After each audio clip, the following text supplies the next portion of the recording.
Classic Audiobooks Library presents The Story of Beowulf, translated by Ernest Kirtlan, narrated by Rupert Glenn. Where in the world are you listening from?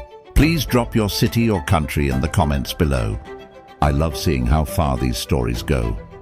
Let's begin. The Prelude. Now we have heard, by inquiry, of the glory of the kings of the people, they of the Spear-Danes, how the Athelings were doing deeds of courage. Full often Scyld, the son of Scef, with troops of warriors, withheld the drinking stools from many a tribe. This earl caused terror when at first he was found in a miserable case. Afterwards he gave help when he grew up under the welkin, and worshipfully he flourished until all his neighbours over the sea gave him obedience and yielded him tribute. He was a good king. In aftertime there was born to him a son in the court, whom God sent thither as a saviour of the people. He saw the dire distress that they formerly suffered, when for a long while they were without a prince. Then it was that the Lord of Life, the wielder of glory, gave to him glory. Famous was Beowulf. Far and wide spread his fame. Heir was he of Scyld in the land of the Danes. Thus should a young man be doing good deeds with rich gifts to the friends of his father, so that in later days, when war shall come upon them, boon companions may stand at his side, helping their liege lord. For in all nations by praiseworthy deeds shall a man be thriving. At the fated hour Scyld passed away, very vigorous in spirit, to the keeping of his lord. Then his pleasant companions carried him down to the ocean flood, as he himself had bidden them, whilst the friend of the Scyldings was wielding words, he who, as the dear lord of the land, had ruled it a long time. And there in the haven stood the ship, with rings at the prow, icy and eager for the journey, the ferry of the Atheling. Then they laid down their dear lord, the giver of rings, the famous man, on the bosom of the ship, close to the mast, where were heaps of treasures, armour trappings that had been brought from far ways. Never heard I of a comelier ship, decked out with battle weapons and weeds of war, with swords and burnies. In his bosom they laid many a treasure when he was going on a far journey, into the power of the sea. Nor did they provide for him less of booty and of national treasures than they had done, who at the first had sent him forth, all alone o'er the waves, when he was but a child. Then moreover they set a golden standard high o'er his head, and let the sea take him, and gave all to the man of the sea. Full sad were their minds, and all sorrowing were they. No man can say soothly, no, not any hall ruler, nor hero under heaven, who took in that lading. Chapter 1. The Story. Or over the Danish Beowulf, the dear king of his people, was a long time renowned amongst the folk in the cities. His father, the prince, had gone a-faring elsewhere from this world. Then was there born to him a son, the high Healfdene. And while he lived, he was ruling the happy Danish people, and war-fierce and ancient was he. 4 children were born to him, Heorot, the leader of troops, and Hrothgar, and Halga the good. And I heard say that Queen Elan, wife of Ongentheow, was his daughter, and she became the beloved comrade of the Swede. Then to Hrothgar was granted good speed in warfare and honour in fighting, so that his loyal subjects eagerly obeyed him, until the youths grew doughty, a very great band of warriors. Then it burned in his mind that he would bid men be building a palace, a greater mead hall than the children of men ever had heard of, and that he would therein distribute to young and to old, as God gave him power, all the wealth that he had, save the share of the folk and the lives of men. Then I heard far and wide how he gave commandment to many a people throughout all the world this work to be doing, and to deck out the folkstead. In due time it happened that soon among men this greatest of halls was now all ready, and Heart he called it, whose word had great wielding. He broke not his promise, but gave to them rings and treasures at the banquet. The hall towered on high, and the gables were wide between the horns, and awaited the surging of the loathsome flames. Not long time should pass ere hatred was awakened after the battle slaughter twixt father-in-law and son-in-law. Then it was that the powerful sprite who abode in darkness scarce could brook for a while that daily he heard loud joy in the hall. There was sound of harping and the clear song of the bard. He who knew it was telling of the beginning of mankind, and he said that the Almighty created the world and the bright fields surrounded by water. And exulting, he set the sun and the moon as lamps to shine upon the earth-dwellers, and adorned the world with branches and leaves. And life he was giving to every kind of living creature. So noble men lived in joy, and were all blessed till one began to do evil, a devil from hell. And this grim spirit was called Grendel. And he was a march-stepper, who ruled on the moorlands, the fens, and the stronghold. For a while he kept guard, this unhappy creature, over the land of the race of monsters, since the Creator had prescribed him. On the race of Cain, the Eternal Lord brought death as vengeance when he slew Abel. Nor did he find joy in the feud, but God for the crime drove him far thence. Thus it was that evil things came to their birth, giants and elves and monsters of the deep, likewise those giants who for a long while were striving with God himself, and well he requited them. Chapter 2. Then he went visiting the high house after nightfall, to see how the Ringdanes were holding it. And he found there a band of athelings asleep after feasting, and they knew not sorrow or the misery of men. The grim and greedy wight of destruction, all fierce and furious, was soon ready for his task, and laid hold of 30 thanes, all as they lay sleeping. And away he wended, faring homeward, and exulting in the booty, to revisit his dwellings filled full of slaughter. At the dawn of day the war-craft of Grendel was seen by men. Then, after his feeding, they set up a weeping great noise in the morning. The glorious lord, the very good atheling, sat all unblithely, and suffered great pain, and endured sorrow for his thanes, when they saw the track of the loathly one, the cursed sprite. That struggle was too strong, loathsome and long, and after but one night, no longer time was it, he did them more murder bale, and recked not a whit the feud and the crime. Too quick was he therein. Then he who had sought elsewhere more at large a resting place, a bed after bower, was easily found when he was shown and told most truly, by the tokens so clear, the hate of the hell-thane. He went away farther and faster, he who would escape the fiend, so he ruled and strove against right, he alone against all of them, until the best of houses stood quite idle. And a great while it was, the friend of the Danes suffered distress and sorrows that were great the time of 12 winters. Then was it made known to the children of men by a sorrowful singing that Grendel was striving this while against Hrothgar, and waged hateful enmity of crime and feud for many a year with lasting strife, and would hold no truce against any man of the main host of Danes, nor put away the life-bale, or settle feud with a fee, nor did any man need to hope for brighter bettering at the hand of the banesman. The terrible monster, a dark death-shadow, was pursuing the youth and the warriors, and he fettered and ensnared them, and ever was holding night after night the misty moorlands, and men know not ever whither workers of hell runes wander to and fro. Thus, the foe of mankind, the terrible and lonesome traveller, often he did them even greater despite. And he took up his dwelling in the treasure-decked hall of heart in the dark night. Nor could he come near the throne, the treasure of God, nor did he know his love. And great was the evil to the friend of the Danes, and breakings of heart. Many a strong one sat in council, and much they discussed what was best for stout-hearted men to do against the fearful terror. And sometimes they went vowing at their heathen shrines, and offered sacrifices, and with many words pleaded that the devil himself would give them his help against this menace to the nation. For such was their custom, the hope of the heathen, and ever of hell they thought in their hearts. The Creator they knew not, the judge of all deeds, nor knew they the Lord God, nor could they worship the protector of the heavens, the wielder of glory. Woe be to that man who shall shove down a soul through hurtful malice into the bosom of the fire, and who hopes for no help nor for any change. Well shall it be with that one who after his death day shall seek the Lord, and desire protection in the embrace of the Father. Chapter 3.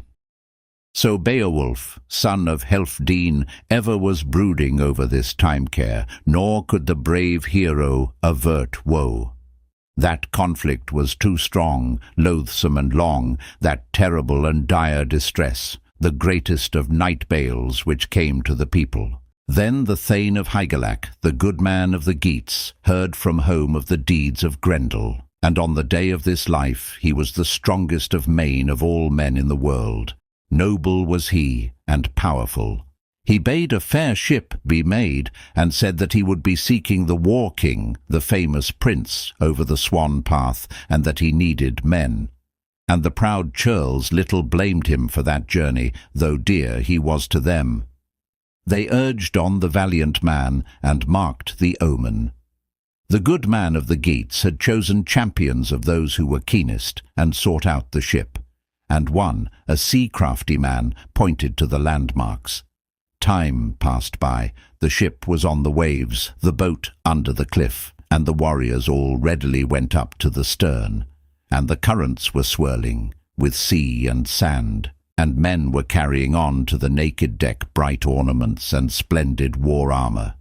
Then they shoved forth the ship that was well bound together, and it set forth over the waves, driven by the wind, this foamy-necked ship, likest to a bird. Until about the same time on the next day, the ship with its twisted stern had gone so far that the sailing men could see the land, the shining sea cliffs, the steep mountains, and the wide sea-nesses.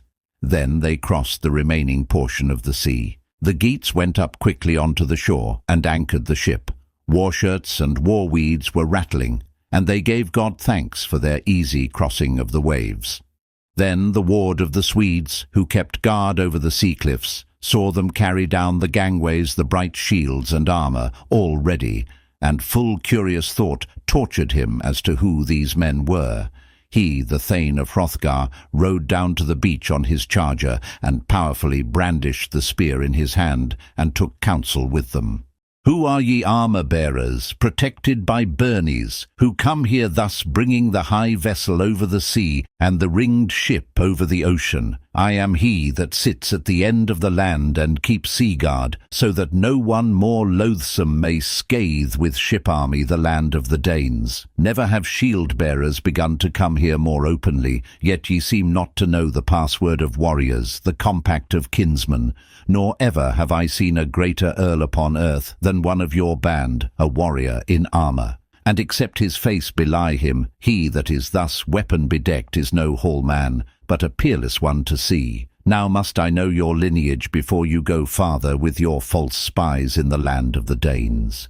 Now, O ye far-dwellers and seafarers, hear my one-fold thought. Haste is best in making known whence ye are come. Chapter 4.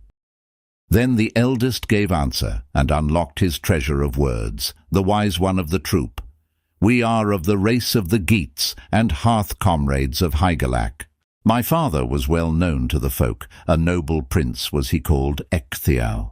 And he bided many winters, ere as an old man he set out on his journeys away from the dwelling-places. And well-nigh every counsellor throughout all the world remembered him well. We through bold thinking have come to seek thy Lord, the son of Healfdene, the protector of the people. Vouchsafe to us good guidance. We have a great business with the Lord of the Danes, who is far famed. Nor of this shall aught be secret, as I am hoping. Well thou knowest, if 'tis true as we heard say, that among the Danes some secret evildoer, I know not what scather, by terror doth work unheard of hostility, humiliation, and death. I may give counsel through greatness of mind to Hrothgar as to how he, the wise and good, may overcome the fiend, if ever should cease for him the baleful business and bettering come after, and his troubles wax cooler, or forever he shall suffer time of stress and miserable throes, while the best of all houses shall remain on the high stead. Then the watchman, the fearless warrior, as he sat on his horse, quickly made answer. The shield warrior, who is wide awake, shall know how to tell the difference between words and works, if he well bethink him. I can see that this band of warriors will be very welcome to the Lord of the Danes. Go ye forth, therefore, bear weapons and armour as I will direct you, and I will command my thanes to hold against every foe your ship in honour, new tarred as it is, and dry on the sands, until it shall carry the dearly loved man, that ship with the twisted prow, to the land of the Geats. To each of the well-doers shall it be given to escape scot-free out of the battle rush. Then they went forth carrying their weapons. And there the ship rested, fastened by a rope, the wide-bosomed vessel secured by its anchor. The boar held life-ward, bright and battle-hard and adorned with gold, over the neck-guard of the handsome Beowulf. There was snorting of the warlike-minded, whilst men were hastening as they marched on together, till they caught sight of the splendid place decked out in gold. And it was the most famous of palaces under the heavens of the earth-dwellers, where the ruler was biding. Its glory shone over many lands. Then the dear one in battle showed them the bright house where were the brave ones, that they might straightway make their way towards it. Then one of the warriors turned his horse round and spake this word: Time it is for me to go. May the Almighty Father hold you in favour, and keep you in safety in all your journeyings. I will go to the sea coast to keep my watch against the fierce troops. Chapter 5. The way was paved with many coloured stones, and by it they knew the path they should take. The coat of mail shone brightly, which was firmly hand-locked. The bright iron ring sang in the armour as they came on their way in their warlike trappings at the first to the great hall. Then the sea-weary men set down their broad shields, their shields that were wondrous hard, 'gainst the wall of the great house, and bowed towards the bench. And burnies were rattling, the war weapons of men, and the spears were standing in a row together, the weapons of the seamen and the spear grey above, and the troop of armed men was made glorious with weapons. Then the proud chieftain asked the warriors of their kindred, From whence are ye bringing such gold-plated shields, grey sarks, and helmets with visors, and such a heap of spears? I am the servant and messenger of Hrothgar. Never saw I so many men prouder. I trow it was for pride, and not at all for banishment, but for greatness of mind that Hrothgar ye are seeking. Then answered the brave man, the chief of the Geats, and spake these words, hard under helmet. We are the comrades at table of Hygelac.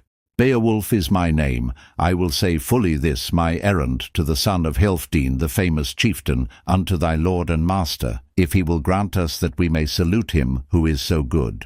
Then spake Wulfgar. He was prince of the Wendels. His courage was known to all, his valour and wisdom. I will make known to the prince of the Danes, the lord of the Scyldings, the giver of rings, the famous chieftain, as thou art pleading, about thy journey, and will make known to thee quickly the answer which he, the good man, thinks fit to give me. Quickly he turned then to where Hrothgar was sitting, old and very grey, with his troop of earls. The brave man then went and stood before the shoulders of the lord of the Danes. Well he knew the custom of the doughty ones. Wulfgar then spoke to his lord and friend.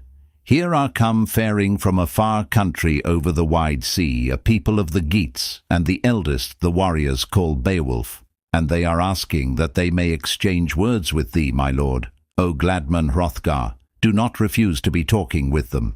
For worthy they seem all in their war-weeds, in the judgment of earls. At least he is a daring prince who hither hath led this band of warriors.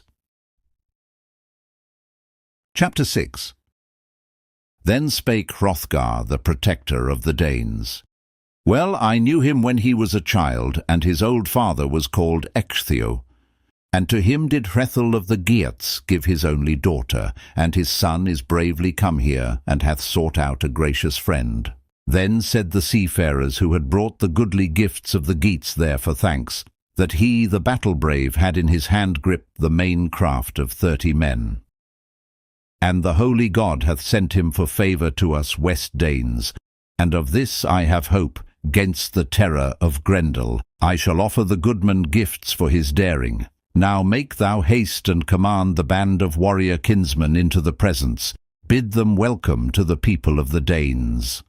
Then went Wulfgar even to the hall door, and spake these words: My liege lord, the prince of the East Danes, commands me to say that he knows your lineage, and ye who are bold of purpose are welcome hither over the sea waves.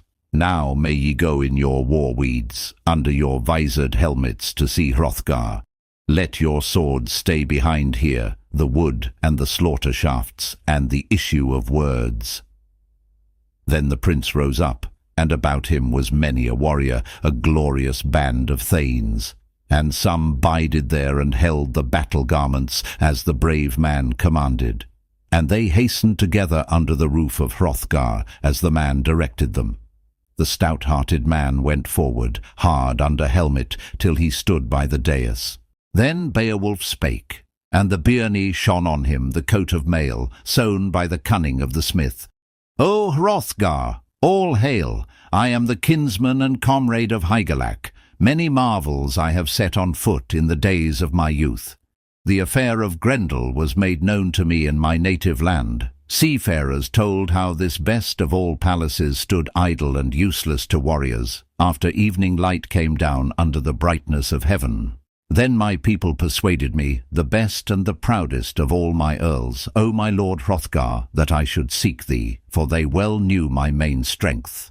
For they themselves saw how I came forth blood-stained from the power of the fiend, when I bound the five, and destroyed the giant's kin, and slew mongst the waves, sea monsters by night, and suffered such dire distress, and wreaked vengeance for the strife of the Geats, for woe they were suffering, and I destroyed the fierce one. And now all alone I shall settle the affair of Grendel, the deadly monster, the cruel giant.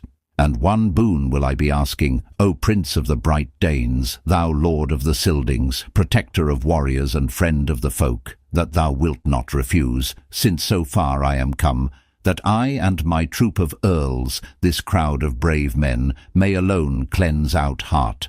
I have heard say also that the monster, because of his rashness, recks not of weapons. And if Hygelac the blithe-minded will be my liege lord, I will forego to carry to the battle a sword, or broad shield all yellow. But I will engage by my hand-grip with the enemy, and strive for life, foe with foe, and he whom death taketh shall believe in the doom of the Lord. And I doubt not he will fearlessly consume the people of the Geats, if he may prevail in the war-hall, as he has often done with the strong men of the Danes.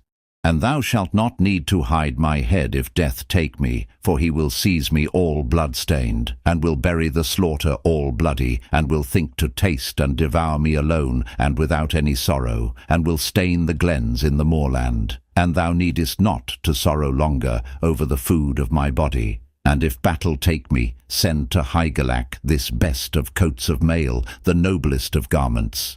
It is the heirloom of Hrethel, the work of Wayland, and let weird go as it will. Chapter 7. Hrothgar gave answer, the protector of the Danes. O my friend Beowulf, now thou hast sought us, for defence and for favour. Thy father fought in the greatest of feuds. He was banesman to Heorot amongst the Wylfings, when for battle-terror the king of the Geats could not hold him. Thence he sought the folk of the South Danes over the welter of waves. Then first was I ruling the Danish folk, and in my youthful days possessed the costly jewels, the treasure city of heroes. Then Hrothgar was dead, my elder brother not living was he, the child of Helfdene. He was a better man than I was. Then a payment of money settled the matter. I sent to the Wylfings ancient presents over the sea ridges, and he swore to me oaths. And it is to me great sorrow in my heart to tell any man what Grendel hath done in heart, through his malice, of humiliation and sudden horror. My hall troop has grown less, the crowd of my thanes. Weird has swept them towards the terror of Grendel. But easily may the good God restrain the deeds of the foolish scather.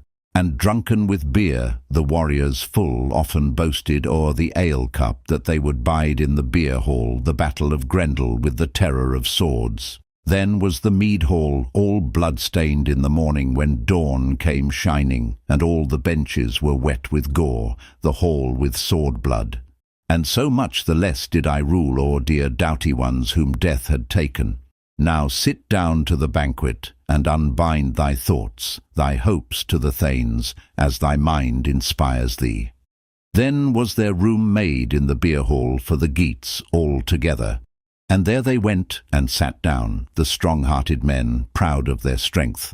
And a thane waited on them, who bore in his hands the ale-cup bedecked, and he poured out the sparkling mead, while the clear-voiced bard kept singing in heart. There was joy to the heroes, and a very great gathering of Danes and of Geats.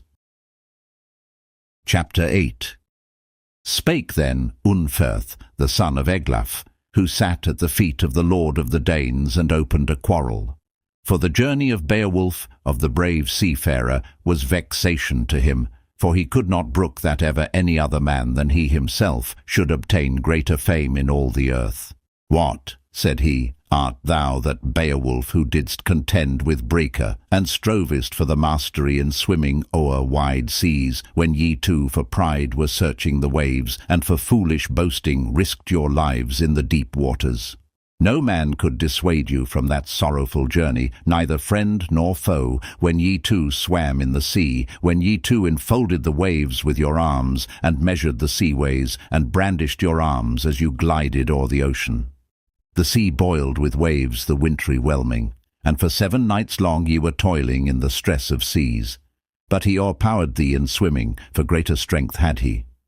Then at the morning tide the sea bore him up to the land of the Heatheremes. Thence he was seeking the friend of his people, his own dear country, the land of the Brondings, the fair city of refuge, where he had his own folk, and a city and rings. The son of Beanstan soothly fulfilled his boasting against thee. So do I deem it a worse matter, though thou art everywhere doughty in the rush of battle and grim warfare, if thou shalt be daring to bide near Grendel a night-long space. Then Beowulf spake, the son of Ecgtheow. What, my friend Unferth, drunken with beer, many things thou art saying about that Breaker, and talkest of his journey. But soothly I tell thee that I had the greater strength in that swimming, and endurance in the waves. We two agreed when we were youngsters, and boasted, for we were both still in the days of our youth, that we in the ocean would be risking our lives. And so indeed we did. We had a naked sword hard in our hands when we were swimming. We two were thinking to guard us gainst whale-fishes, nor over the sea waves might he be floating a whit far from me, more quickly on the waters. Then we together were in the sea for the space of 5 nights, until the flood, the boiling waters drove us asunder, and the coldest of weather, and the darkening night, and a wind from the north battle-grim turned against us, and rough were the waves. And the mind of the mere fishes was stirred, when my shirt of mail that was hand-locked gave to me help against the foe. The decorated battle-robe lay on my breast, all adorned with gold, and the doomed and dire foe drew to the bottom, and fast he had me grim in his grip. Still to me was granted that I reached to the monster with the point of my sword, and the mighty sea-deer carried off the battle-rush through my hand. Chapter 9. So then evildoers did often oppress me, and I served them with my dear sword, as was most fitting. Not at all of the feasting had they any joy. Evil destroyers sat round the banquet at the bottom of the sea, that they might seize me. But in the morning, wounded by my sword, they lay up on the foreshore, put to sleep by my weapon, so that they hindered no more the faring of the seagoers. Light came from the eastward, the bright beacon of God. The waves grew less that I could catch sight of the seanesses, the windy walls. Weird often saveth the earl that is undoomed when his courage is doughty. Nevertheless it happened that I slew with my sword 9 of the sea monsters. Nor have I heard under vault of heaven of a harder night struggle, nor of a more wretched man on the sea streams. Still I escaped from the grasp of the foes with my life, and weary of the journey. When the sea bore me up on the flood tide, on the welling of waves, to the land of the Finns, nor have I heard concerning thee of any such striving or terror of swords. Breaker never yet, nor either of you two, did such a deed with shining sword in any battle gaming, not that I will boast of this too much. Yet wast thou the slayer of thy brother, thy chief kinsman. And for this in hell shalt thou suffer a curse, though thy wit be doughty. And soothly I tell thee, O son of Wiglaf, that Grendel, that hateful monster, never had done such terrors to thy life and humiliation in heart, if thy mind and thy soul were as battle-fierce as thou thyself dost say. But he has found that he needed not to fear the feud, the terrible sword-thrust of your people the Danes. He taketh forced toll, and spareth none of the Danish people, but joyfully wageth war, putteth them to sleep and feedeth on them, and expecteth no fight from the Danes. But I shall ere long offer him in war the strength and the courage of the Geats. Let him go who can to the mead all proudly, when morning light shall shine from the south, another day over the children of men. Then in the hall the giver of rings was grey-haired and battle-brave. The prince of the Danes was hopeful of help. The guardian of the folk fixed on Beowulf his firm-purposed thought. There was laughter. "'Mong heroes," din resounded, and words were winsome. Wealhtheow went forth, the queen of Hrothgar, mindful of kinship and decked out in gold. She greeted Beowulf in the hall. And then the lovely wife first proffered the goblet to the lord of the East Danes, and bade him be blithe at the beer-drinking, he who was dear to all his people. And gladly he took the banquet and hall-cup, he, the victorious king. The lady of the Helmings went round about every one of the youthful warriors, and proffered the costly cup, until the time came that the ring-adorned queen, most excellent in spirit, bore the mead-cup then to Beowulf. She, the wise in words, greeted the Geats, and gave thanks to God that she had her desire that she might trust in any earl for help against such crimes. He gladly received it, he, the battle-fierce warrior, from the hand of Wealhtheow, and then began singing, inspired by a warlike spirit. Beowulf spake, the son of Ecgtheow. I had intended at once to work out the will of this your people when I set forth over the sea, and sat in my sea-boat with the troop of my people, or that I would fall in the slaughter fast in the fiend's grip. I shall yet acquit myself as befitteth an earl, or in the mead-hall await my last day. And well the lady liked the words, the boasting of the Geat, and that lovely queen went all decked out in gold to sit by her lord.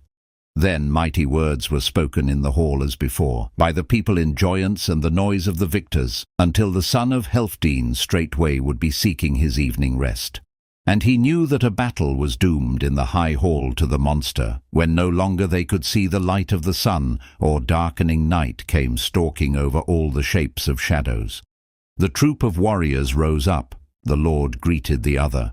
Hrothgar greeted Beowulf, and wished him good health and the warding of that wine-hall, and he spake the word, "Since the time that I could lift my hand or my shield, never have I given the mighty hall of the Danes into the care of any, except now to thee. Have now and hold thou this best of houses. Be thou mindful of honour, and show thyself courageous and wakeful gainst foes. Nor shalt thou lack joy, if thou escapest from that brave work with life."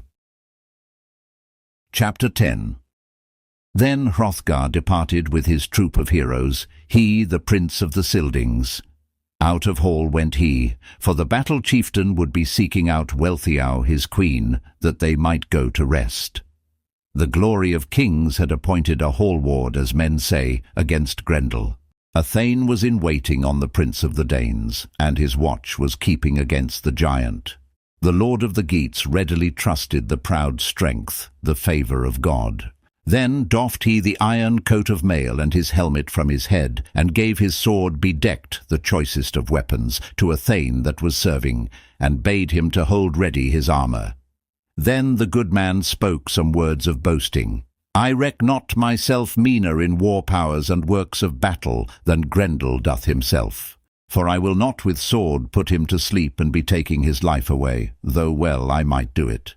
He knows not of good things, that he may strike me or hew my shield, though brave he may be in hostile working. But we two by right will forbear the sword, if he dare be seeking warfare without weapon, and then God, all-knowing the Holy Lord, shall adjudge the glory on whichever side he may think meet." Then the bold in fight got him to rest, and the pillow received the head of the earl, and many a keen sea-warrior lay down on his bed in the hall about him.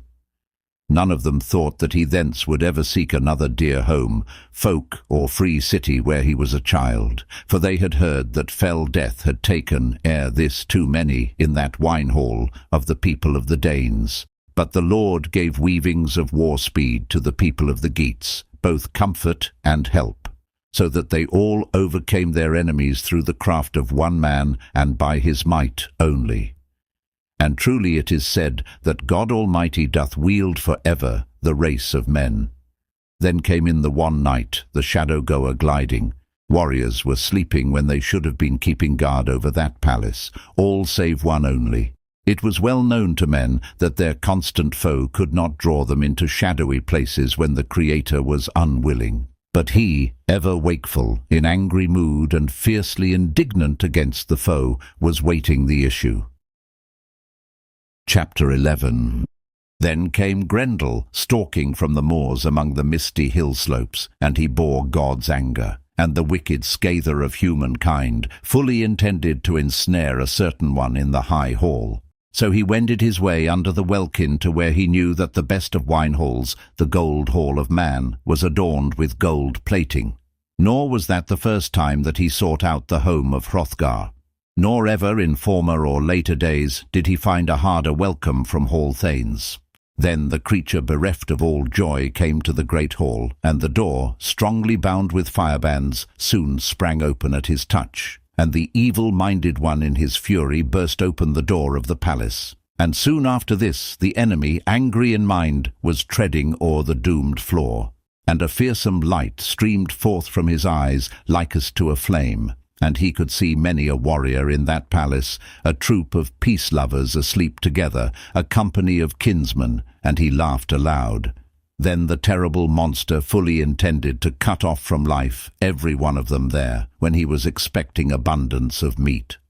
But that fate was not yet, that he should lay hold of any more of humankind after that night. Then did Beowulf, kinsman of Hygelac, see the dire distress, how the wicked scather would fare with sudden grip. Nor did the monster think to delay, but at the first he quickly laid hold of a sleeping warrior, and tore him to pieces all unawares, and bit at the flesh, and drank the streaming blood, and devoured huge pieces of flesh. And soon he had eaten up both feet and hands of the man he had killed. Then he stepped up to the great-hearted warrior where he lay on the bed, and took him in his hands. He reached out his hand against the enemy, and quickly received him with hostile intent, and sat upon his arm. The keeper of crimes soon was finding that he never had met in all the quarters of the earth, amongst other men, a greater hand-grip. And in mind and heart he was fearful, and eager to be gone and to flee away into darkness to seek the troop of devils. But that was not his fate, as it had been in days of yore. Then the good kinsman of Hygelac remembered the evening talk, and stood upright and laid hold upon him. His fingers burst. The giant was going forth, but the earl stepped after. The famous one intended to escape more widely, howsoever he might, and to flee on his way thence to the sloping hollows of the fens. That journey was sorrowful, which the harmful scather took to heart. The lordly hall resounded, and great terror there was to all the Danes, the castle-dwellers, to each of the brave, and both the mighty guardians were fiercely angry. The hall resounded. Then was it great wonder that the wine-hall withstood the bold fighters, and that it fell not to the earth, that fair earth-dwelling. But very firm it was standing, cunningly shaped by craft of the smith, within and without. Then on the floor was many a mead bench, as I have heard tell, decked out with gold, where the fierce ones were striving. Nor did the wise Danes formerly suppose that any man could break down a hall so noble and decorated with antlers, or cunningly destroy it, unless the bosom of flame swallowed it up in smoke. The roaring went up now enough, and an awful terror came to the North Danes, to each one of those who heard weeping from the ramparts, the enemy of God singing a fierce song, a song that was empty of victory, and the captive of hell lamenting his sorrow. For he that was strongest of men in strength held him fast on the day of his life. Chapter 12. The Prince of Earls would not at all let go alive the murderous comer, nor did he count his life as of use to any of the peoples. And many an Earl of Beowulf's brandished the old heirloom, and were wishful to defend the life of their far-famed liege lord, if they might do so. And they knew not, when they entered the battle, they, the hard-thinking ones, the battle-men, and they thought to hew on all sides, seeking out his spirit, that not any choice iron over the earth, nor any battle-weapon could be greeting the foe, but that he had forsworn all victorious weapons and swords. And miserable should be his passing on the day of this life, and the hostile sprite should journey far into the power of devils. Then he found out that he who did crimes long before this with mirthful mind to humankind, he who was a foe to God, that his body would not last out. But the proud kinsman of Hygelac had him in his hands, and each was loathsome to the other while he lived. The terrible monster, sore with wounds, was waiting. The gaping wound was seen on his shoulder. His sinews sprang open, and the bone lockers burst, and great victory was given to Beowulf. Thence would Grendel, mortally wounded, flee under the fen slopes to seek out a joyless dwelling.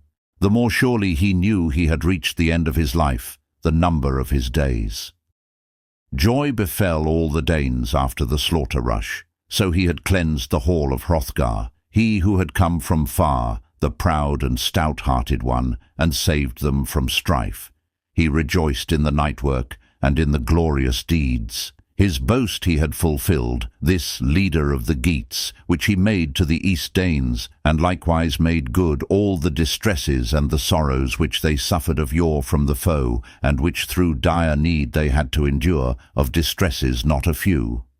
And when the battle-brave man laid down the hand, the arm and shoulder under the wide roof, that was the manifest token. Chapter 13. Then in the morning, as I have heard say, was many a battle warrior round about the gift-hall. Came the folk leaders from far and from near along the wide ways to look at the marvel. Nor did his passing seem a thing to grieve over to any of the warriors of those who were scanning the track of the gloryless wight. How weary in mind he had dragged along his life steps, on the way thence doomed and put to flight, and overcome in the fight at the lake of the sea monsters. There was the sea boiling with blood, the awful surge of waves all mingled with hot gore. The death-doomed one died the lake when, void of joys, he laid down his life in the fen for refuge, and hell received him.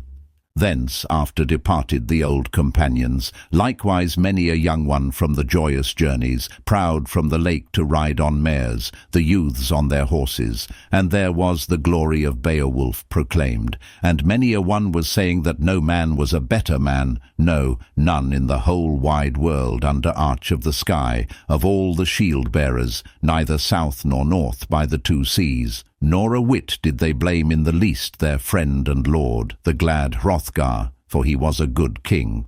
Meanwhile the famed in battle let the fallow mares leap and go faring forth to the contest, wherever the earthways seemed fair unto them, and well known for their choiceness. And the thane of the king, he who was laden with many a vaunt, and was mindful of songs, and remembered a host of very many old sagas, he found other words, but bound by the truth. And a man began wisely to sing the journey of Beowulf, and to tell skilful tales with speeding that was good, and to interchange words. He told all that ever he had heard concerning Sigmund, with his deeds of courage, and much that is unknown, the strife of Welsing, and the wide journeys which the children of men knew not at all, the feud and the crimes, when Fitela was not with him, when he would be saying any of such things, the uncle to the nephew, for always they were comrades in need at all the strivings. They had laid low very many of the giants' race by means of the sword. And after his death day a no little fame sprang up for Sigmund when he, the hard in battle, killed the worm, the guardian of the hoard. He alone, the child of the Atheling, hazarded a fearful deed under the grey stone, nor was Fitela with him. Still it happened to him that his sword pierced through the wondrous worm, and it stood in the wall, that doughty iron, and the dragon was dead. And so this monster had gained strength in that going, so that he might enjoy the hoard of rings by his own doom. He loaded the sea-boat and bore the bright treasures onto the ship's bosom, he the son of Wales. The worm melted hot. He was of wanderers the most widely famous in deeds of courage, amongst men the protector of warriors. He formerly throve thus.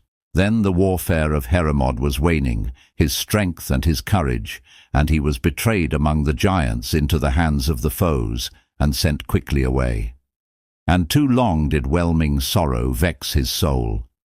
He was a source of care to his people, to all the nobles, and many a proud churl often was lamenting in former times the way of life of the stout-hearted, they who trusted him for the bettering of bales, that the child of their lord should always be prospering, and succeed to his father's kingdom, and hold the folk, the hoard and city of refuge, the kingdom of heroes, the country of the Danes. But Beowulf Hygelac's kinsman was fairer to all men. But crime assailed Heorot. Sometimes they passed along the fallow streets, contending on mares. Then came the light of morning and hastened forth, and many a stiff-minded messenger went to the high hall to see the rare wonder. Likewise the king himself, the ward of the hoard of rings, came treading all glorious and with a great suite, forth from the bridal bower, and choice was his bearing, and his queen with him passed along the way to the mead hall with a troop of maidens. Chapter 14. Hrothgar spake. He went to the hall and stood on the threshold, and saw the steep roof all decked out with gold, and the hand of Grendel. "Let thanks be given quickly to God for this sight," said he. "Often I waited for the loathsome one, for the snares of Grendel. May God always work wonder after wonder, he the guardian of glory. It was not long ago that I expected not a bettering of any woes forever, when, doomed to blood, this best of all houses stood all stained with gore. Now has this hero done a deed, through the power of the Lord, which none of us formerly could ever perform with all our wisdom. Lo, any woman who gave birth to such a son among humankind may say, if she yet live, that the Creator was gracious unto her in bearing of children. Now, O Beowulf, I will love thee in heart as my son. Hold well to this new peace. Nor shall there be any lack of joys to thee in the world, over which I have power. Full oft I for less have meted out rewards and worshipful gifts to a meaner warrior, one weaker in strife. Thou hast framed for thyself mighty deeds, so that thy doom liveth always and forever. May the All-Wielder ever yield thee good as he now doth." Beowulf spake, the son of Ecgtheow. "We framed to fight that brave work with much favour, and hazarded a deed of daring and the might of the unknown. I quickly gave you to see the monster himself, the enemy, in his fretted armour ready to fall. I thought to twist him quickly with hard grip on a bed of slaughter, so that he should lie in the throes of death because of my hand grip, unless he should escape with his body. But I could not cut off his going when the Creator willed it not. I cleft him not readily, that deadly fiend. He was too strong on his feet. Nevertheless, he left behind his hand as a life protection to show the track, his arm and his shoulders. But not by any means thus did that wretched creature get any help, nor by that did the evildoer brought low by sin live any longer.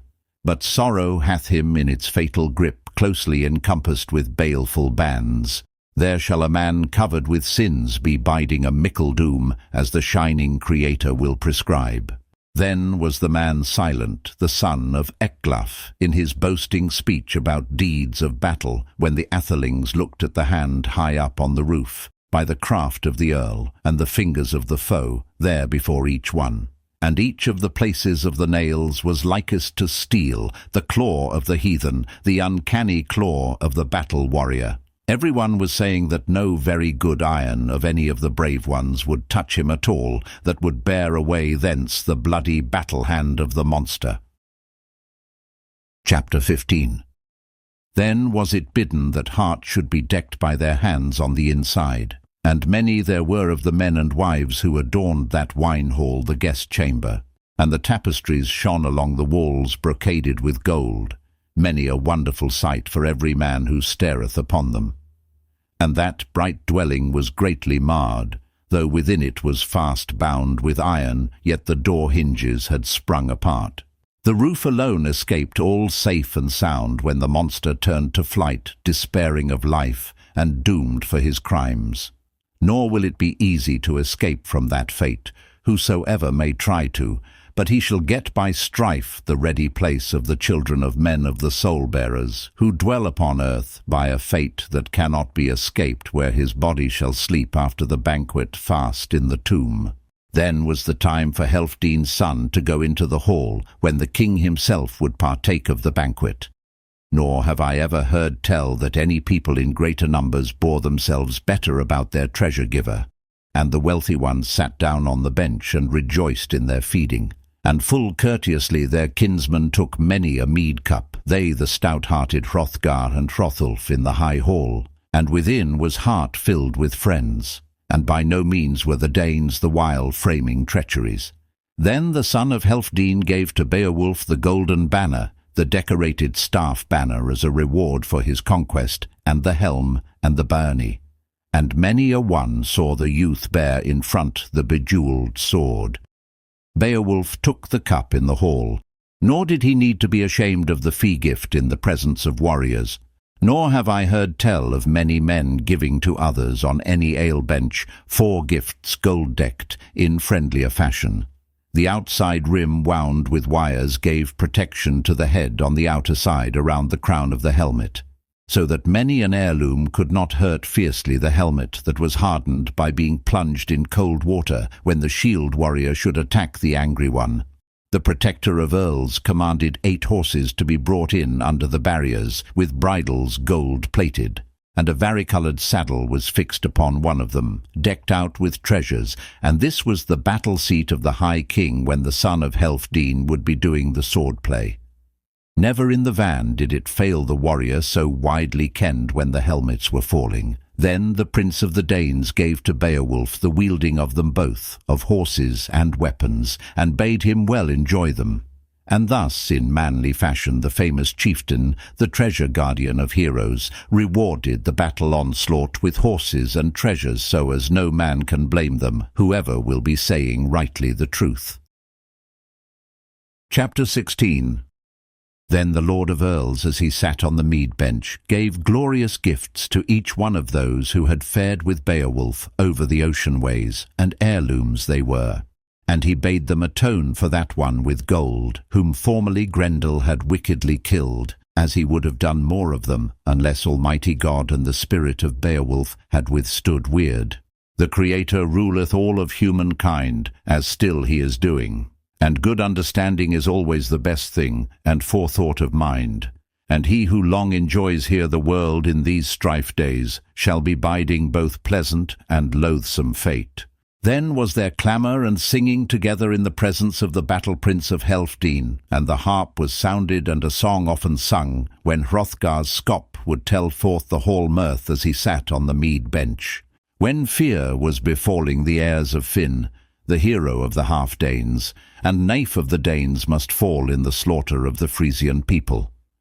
Not in the least did Hildebur need to be praising the troth of the Geats, for sinlessly was she deprived of her dear ones in the play of swords of children and brothers. By fate they fell, wounded by arrows, and she was a sad woman.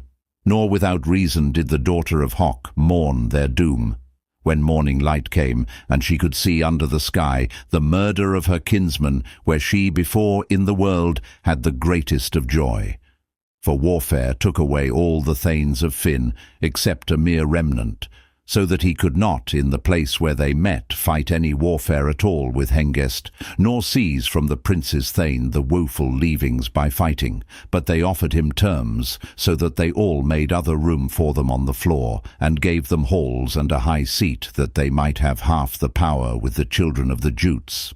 And the son of Folkwalda honoured the Danes every day with fee-givings, and bestowed rings on the troop of Hengest, yea, even great treasures plated with gold, so that he would be making the kin of the Frisians bold in the beer-hall.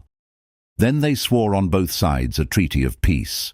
Finn swore with Hengest and all without strife that he held in honour the woeful remnant by the doom of the wise men, and that no man there by word or work should break the treaty, or ever annul it through treacherous cunning, though they followed the slayers of their ring-giver, all bereft of their lord as was needful for them. But if any one of the Frisians by daring speech should bring to mind the murderous hate between them, then should the edge of the sword avenge it. Then sworn was that oath, and massive gold was lifted up from the hoard. Then was Hnef, the best of the warriors, of the bold Danes, ready on the funeral pyre, and the blood-stained shirt of mail was easily seen, the golden boar, in the midst of the flame, the iron-hard boar, and many an atheling destroyed by wounds. Some fell on the field of death. Then Hildebur commanded her very own son to be thrust in the flames of the pyre of Hnaef, his body to be burned and be put in the fire. And great was the moaning of the mother for her son, and dirge-like lamenting as the warrior ascended. And the greatest of slaughter fires wound its way upwards towards the welkin, and roared before the cavern. Heads were melting, wounds burst asunder. Then blood sprang forth from the wounds of the body, flame swallowed all, that most cruel of ghosts, of both of those folk whom battle destroyed. Their life was shaken out. Chapter 17. Then the warriors went forth to visit the dwellings which were bereft of friends, and to look upon the land of the Frisians, the homesteads and the high town. And Hengest was still dwelling with Finn, that slaughter-stained winter, all bravely without strife. And he thought on the homeland, though he could not be sailing his ringed ship over the waters. The sea boiled with storm and waged war with the wind, and winter locked up the ice-bound waves till yet another year came in the court, as still it doth, whichever guards the seasons and the glory-bright weather. Then winter was scattered, and fair was the bosom of the earth, and the wanderer strove to go, the guest from the court. And much more he thought of vengeance for the feud than of the sea voyage, as to how he could bring about an angry encounter, for he bore in mind the children of the Geats. And so he escaped not the lot of mortals when Hunlafing did on his arm the best of swords, the flashing light of the battle, whose edge was well known to the Geats. And dire sword Bale after befail the fierce-minded Finn, even in his very own home, when Guthlaf and Oslaf lamented the grim grip of war and the sorrow after sea journeys, and were charging him with his share in the woes. Nor could he hold back in his own breast his fluttering soul. Then again was the hall adorned with the bodies of foemen, and Finn was also slain, the king with his troop, and the queen was taken, and the warriors of the Danes carried to the ships all the belongings of the Earth King, such as they could find in the homestead of Finn, of ornaments and jewels. They bore away also the noble wife Hildebur down to the sea, away to the Danes, and led her to her people. So a song was sung, a lay of the gleeman, and much mirth there was, and great noise from the benches, and cupbearers offered wine from wondrous vessels. Then came forth Queen Wealhtheow in her golden circlet, where the two good men were sitting, the uncle and his nephew. And still were they in peace together, and each true to the other. Likewise Unferth the spokesman sat there at the foot of the lord of the Danes, and each of them trusted Unferth's good heart, and that he had a great soul, though he was not loyal to his kinsman at the sword-play. Then spake the queen of the Danes, "Take this cup, O my liege lord, thou giver of rings. Be thou right joyful, thou gold friend to men. Do thou speak mild words to the Geats, as a man should be doing. Be glad of thy Geats, and mindful of gifts. Now thou hast peace both near and far. There is one who told me that thou wouldst have the battle hero for thy son. Now heart is all cleansed, the bright hall of rings. Enjoy whilst thou mayest many rewards, and leave to thy kinsman both folk and a kingdom when thou shalt go forth to look on eternity. I know my glad Hrothulf will hold in honour this youth, if thou, O Hrothgar, the friend of the Danes, dost leave the world earlier than he. I ween that he will yield good to our children, if he remembers all that has passed, how we too worshipfully showed kindness to him in former days when he was but a child. Then she turned to the bench where were her sons, Hrothric and Hrothmund, and the children of heroes, the youths all together. There sat the good man Beowulf of the Geats by the two brothers. Chapter 18. And the cup was borne to them, and a friendly invitation given to them in words, and twisted gold was graciously proffered him, 2 arm ornaments, armour and rings, and the greatest of neck rings of which I heard tell anywhere on earth. Ne'er heard I of better hoard jewels of heroes under the sky, since Hammer carried away the Brisinga men to the bright city, ornaments and treasure vessel. It was he who fled from the cunning plots of Jormunrek, and chose eternal gain. Hygelak of the Geats next had the ring, he who was the grandson of Swerting. When under the standard he protected the treasure and defended the plunder. And Weird carried him off when he, because of pride, suffered woes, the feud with the Frisians. Then carried he the jewels, the precious stones over the sea, he who was the ruling prince, and he fell under shield. And the life of the king and the coat of mail and ring together came into possession of the Franks. And worse warriors plundered the slaughter after the war, and the corpses of the Geats held the field of death. The hall resounded with noise when Wealhtheow spake these words in the midst of the court. Enjoy this ring, dearest Beowulf, and use this coat of mail, these national treasures, and good luck befall thee. Declare thyself a good craftsman, and be to these boys gentle in teaching, and I will be mindful of thy guerdon, for that thou hast so acted that men will esteem thee far and near for ever and ever, even as widely as the sea doth encompass the windy earth walls. Be a noble atheling as long as thou livest. I give thee many treasures. Be thou kindly indeed to my sons, joyful as thou art. For here is each earl true to his fellow, and mild of mood, and faithful to his liege lord. Thanes are gentle, the people all ready. O ye warriors who have drunk deep, do as I tell you. She went to the seat where was a choice banquet, and the men drank wine. They knew not Weird, the fate that was grim, as it had befallen many an earl. Then evening came on, and Hrothgar betook him to his own quarters, the prince to his resting place, and a great number of earls kept guard o'er the palace as often they had done in former days. They laid bare the bench-board and spread it over with beds and bolsters, and one of the beer servants, eager and fated, went to his bed on the floor, and they set at his head war-shields that were bright. And over the atheling, there on the bench, was easily seen the towering helmet and the ringed byrnie, the glorious spear. It was their wont to be ready for war both at home and in battle, at whatever time their lord had need of them. The season was propitious. Chapter 19. Then they sank down to sleep. And sorely some of them paid for their evening repose, as full often it had happened to them since Grendel came to the Gold Hall and did evil, until an end was made of him, death after sins. It was easily seen and widely known to men that an avenger survived the loathsome one for a long time after the war sorrow. A woman, the mother of Grendel, a terrible wife, bore in mind her woes. She who was fated to dwell in the awful lake in the cold streams, since Cain became a sword-slayer to his only brother, his father's son. He then went forth marked for the murder, and fled from human joys and dwelt in the waste. And thence he awoke many a fatal demon, and Grendel was one of them, the hateful fierce wolf, who found the man wide awake awaiting the battle. And there was the monster at grips with him, yet he remembered the main strength, the wide and ample gift which God gave to him, and trusted in the favour of the Almighty for himself, for comfort and help, by which he vanquished the enemy and overcame the hell sprite. Then he departed, abject, bereft of joy, to visit the death place, he the enemy of mankind. But his mother, greedy and sad in mind, would be making a sorrowful journey that she might avenge the death of her son. She came then to Hart, where the Ringdanes were asleep in that great hall.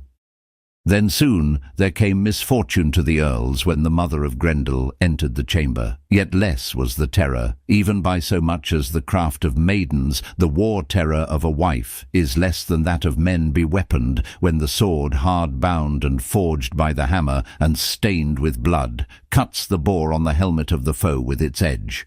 Then in the hall the hard edge was drawn, the sword over the seats, and many a broad shield, heaved up fast by the hand, and no one heeded the helmet nor the broad shield when terror seized upon them. She was in great haste, she would go thence her life to be saving when she was discovered. Quickly she had seized one of the athelings fast in her grip, when forth she was fleeing away to the fenland.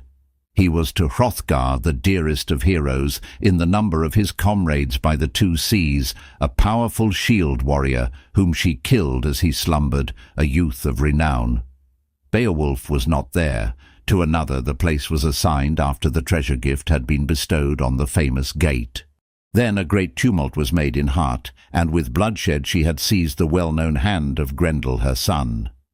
And care was renewed in all the dwellings. Nor was that a good exchange that they on both sides should be buying with the lives of their friends. Then was the wise king, the hoar battle warrior, rough in his mood, when he came to know that the dearest of his chief thanes was dead and bereft of life. And Beowulf quickly was fetched into the bower, he, the man all victorious. And at the dawning went one of the earls, a noble champion, he and his comrades, where the proud man was waiting, to see whether the all-wielder will ever be causing a change after woe spells. And the battle-worthy man went along the floor with his band of followers. The hall wood was resounding, so that he greeted the wise man with words, the lord of the Danes, and asked him if he had had a quiet night in spite of the pressing call. Chapter 20. Hrothgar spake, he the lord of the Danes, Ask not after our luck, for sorrow is renewed to the folk of the Danes. Aeskir is dead, the elder brother of Irminlaf. He was my counsellor and my rune-teller, my shoulder companion, when we in the battle protected our heads, when troops were clashing and helmets were crashing. He was what an earl ought to be, a very good atheling. Such a man was Aeskir, and a wandering slaughter-guest was his handslayer, in heart.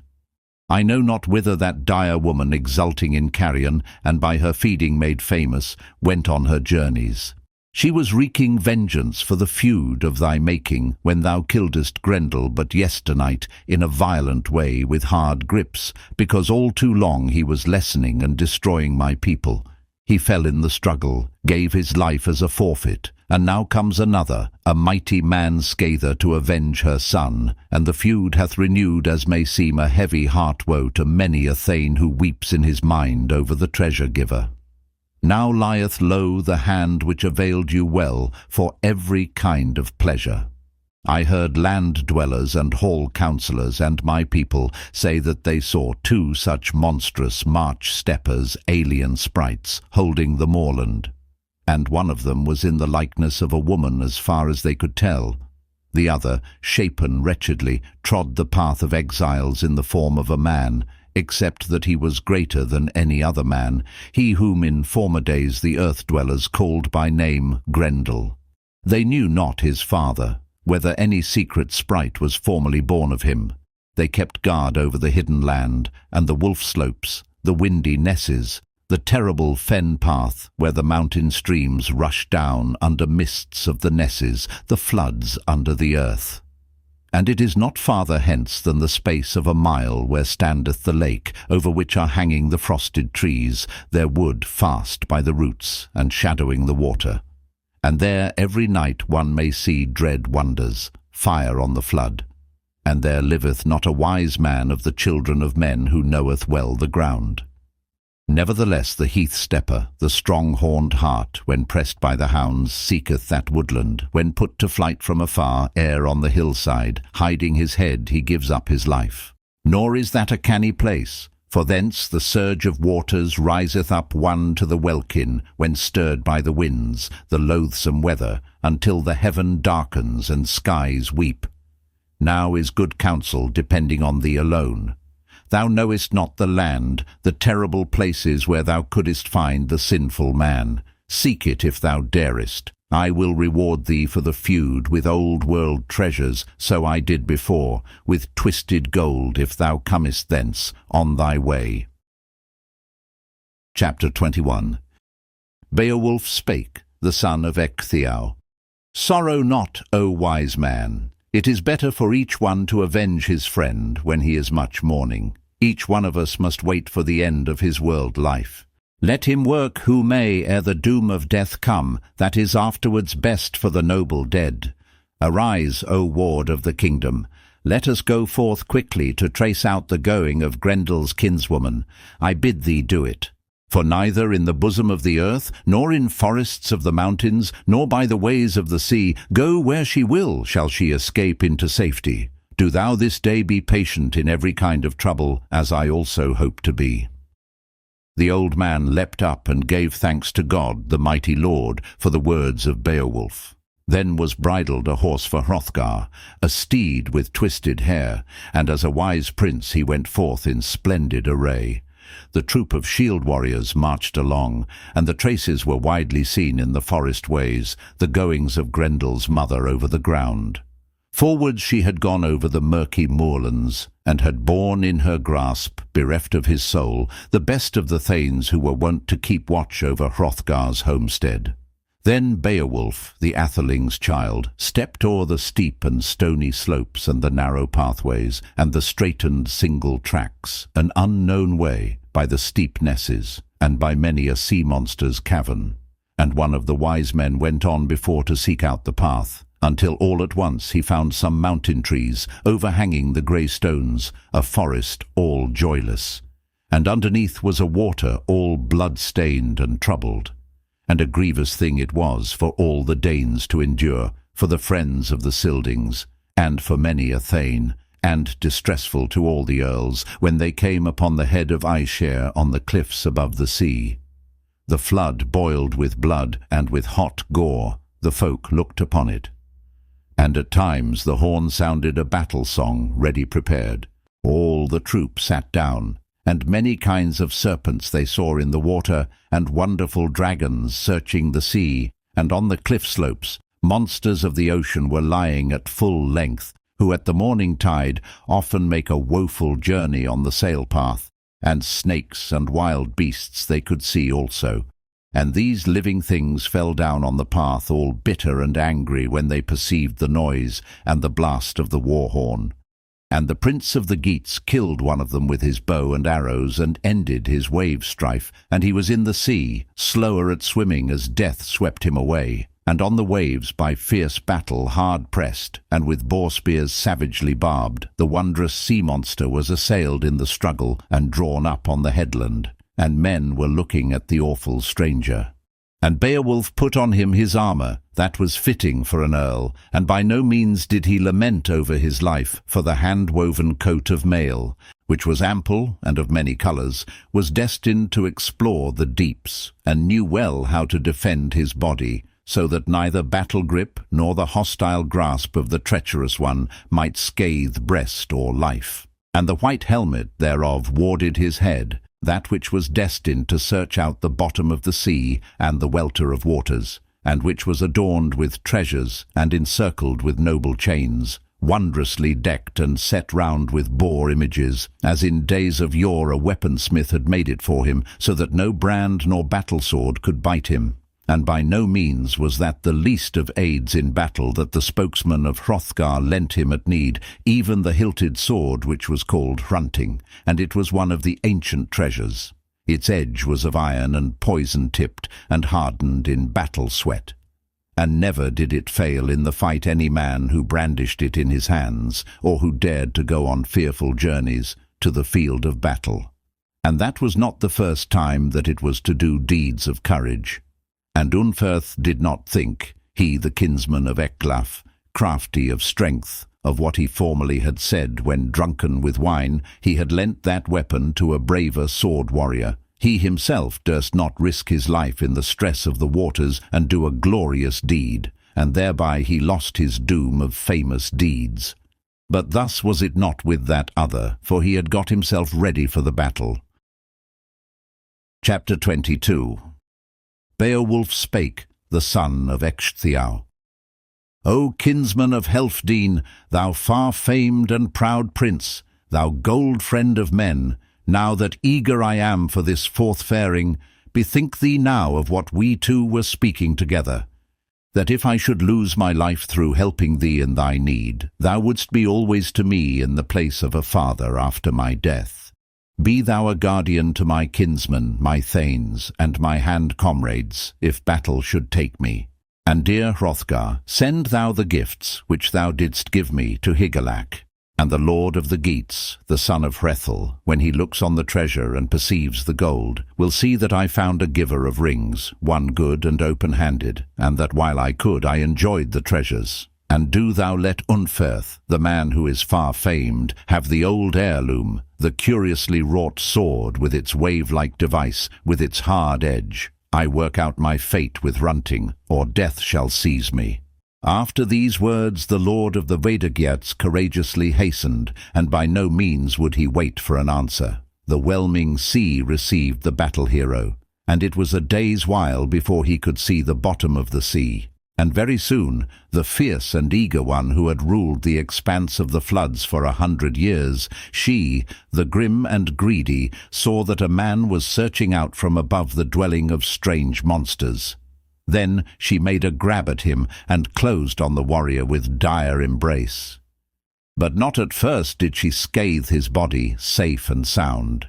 The ring surrounded it on the outside, so that she could not pierce the coat of mail or the interlaced war-shirt with loathsome finger.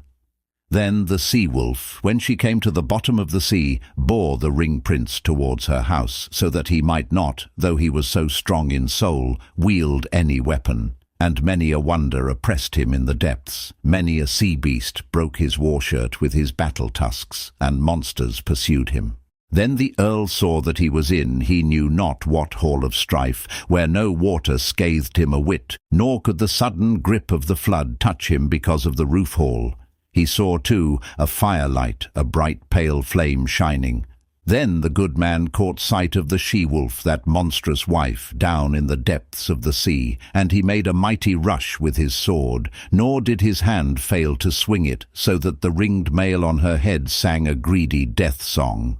Then Beowulf the stranger discovered that the battle-blade would not bite or scathe her life, but the edge failed the lord in his need.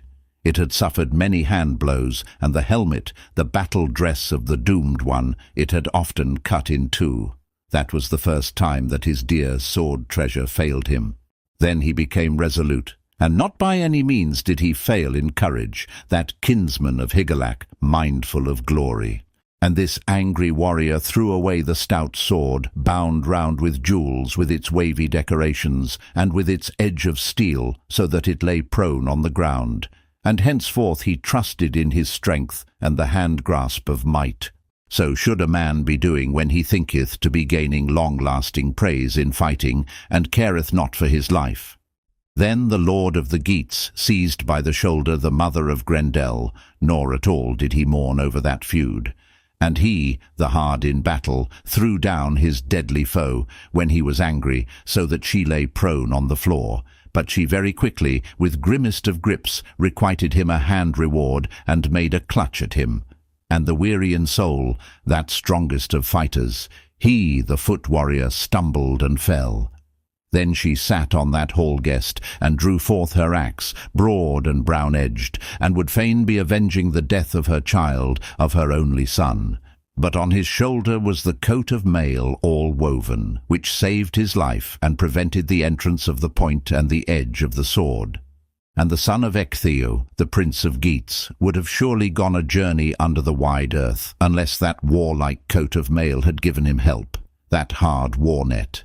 And unless the holy God, he the cunning Lord, and the ruler in the heavens, had wielded the victory, and easily decided the issue aright.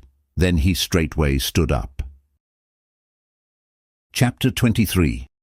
Then among the weapons he caught sight of a sword, rich in victories, an old weapon of the giants, and doughty of edge, the glory of warriors. It was the choicest of weapons, and it was greater than any other man could carry to the battle-playing, and all glorious and good, a work of the giants. and he seized it by the belted hilt, he the warrior of the Danes, rough and battle-grim, and he brandished the ring-sword.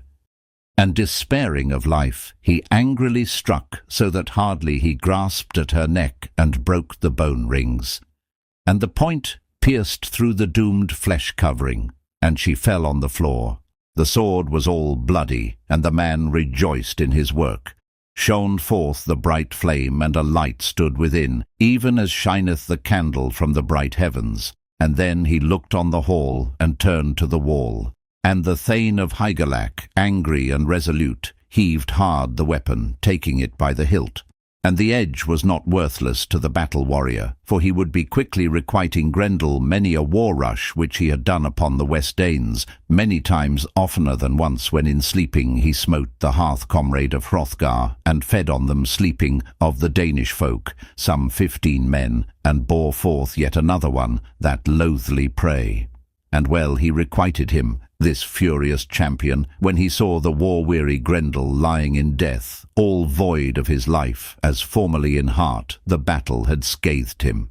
His body sprang apart when after his death he suffered a stroke, a hard battle swing, and then he struck off his head. Right soon the proud warriors, they who with Hrothgar looked forth on the sea, could easily see that the surging water was all stained with blood, and the grey-haired ancients spoke together about the good man, that they deemed not the atheling would ever again come seeking the famous Prince Hrothgar, glorying in victory, for it seemed unto many that the sea-wolf had destroyed him.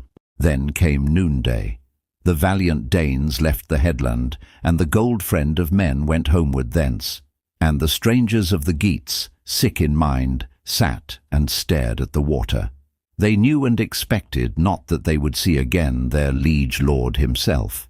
Then the sword began to grow less after the battle sweat, into icicles of steel. And a wonder it was that it all began to melt likest to ice, when our Father doth loosen the band of frost and unwinds the icicles. He who hath power over the seasons, he is the true God. Nor in these dwellings did the Lord of the Geats take any other treasure, though much he saw there, except the head and the hilt, decked out with jewels. The sword had melted, and the decorated weapon was burnt up. The blood was too hot, and so poisonous the alien sprite who died in that conflict. Soon Beowulf was swimming, he who formerly awaited the onset of the hostile ones in the striving, and he dived upwards through the water. And the weltering surge and the spacious lands were all cleansed when the alien sprite gave up his life and this fleeting existence. He, the stout-hearted, came swimming to shore, he, the prince of the seamen, enjoying the sea spoils, the great burden of that which he had with him. They advanced towards him and gave thanks to God, that glorious crowd of thanes, and rejoiced in their lord that they could see him once more. Then was loosed quickly from that valiant man both helmet and shield. The sea became turbid, the water under welkin, all stained with blood. And rejoicing in spirit, the brave men went forth with foot-tracks and passed over the earth, the well-known pathways. And a hard task it was for each one of those proud men to bear that head away from the sea-cliff. 4 of them with difficulty on a pole were bearing the head of Grendel to the gold hall, until suddenly, valiant and battle-brave, they came to the palace. 14 of the Geats marching along with their liege lord, who trod the field where the mead hall stood. Then this prince of the Thanes, this man so bold of deed and honoured by fate, this battle-dear warrior, went into the hall to greet King Hrothgar. Then over the floor where warriors were drinking they bore Grendel's head, a terror to the earls and also to the queen. And men were looking at the splendid sight of the treasures. Chapter 24. Beowulf spake, the son of Ecgtheow. Lo, son of Helfdene, lord of the Danes, we have brought thee this booty of the sea all joyfully, this which thou seest as a token of glory. And I hardly escaped with my life, and hazarded an arduous task of war under water. And nearly was the battle ended for me, but that God shielded me. Nor could I in that conflict do aught with runting, though the weapon was doughty. But the ruler of men granted me to see hanging on the wall a beauteous sword mighty and ancient, Often he guides those who are bereft of their comrades, and I drew the weapon, and I struck in that striving the guardian of the house when I saw my chance. Then that battle-sword that was all decked out, burned up so that blood gushed forth, the hottest of battle sweat. But I bore off that hilt thence from the enemy, and wrought vengeance for the crimes, the deaths of the Danes, as it was fitting.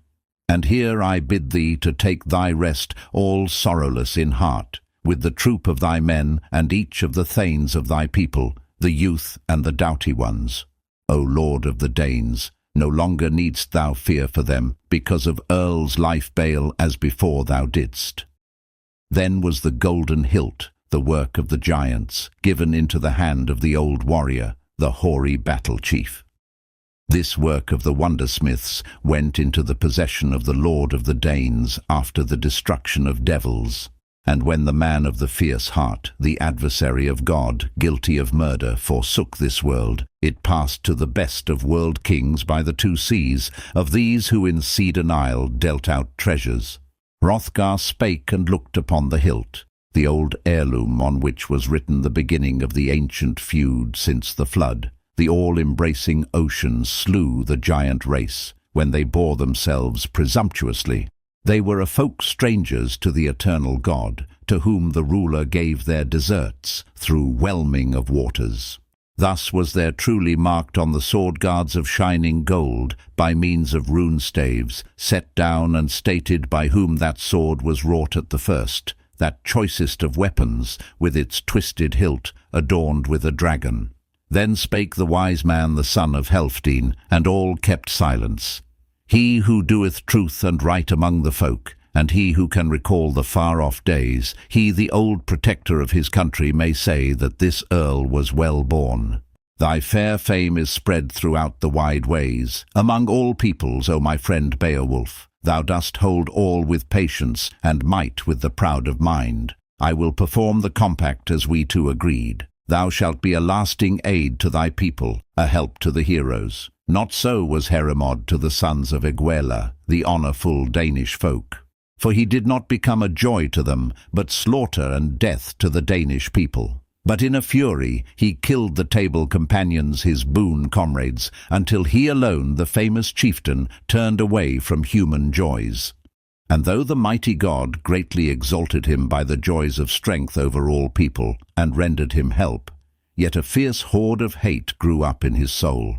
No rings did he give to the Danes, as the custom was, and joyless he waited, so that he suffered troublesome striving, and to his people a long time was baleful. Do thou be learning by that example, and seek out manly virtues.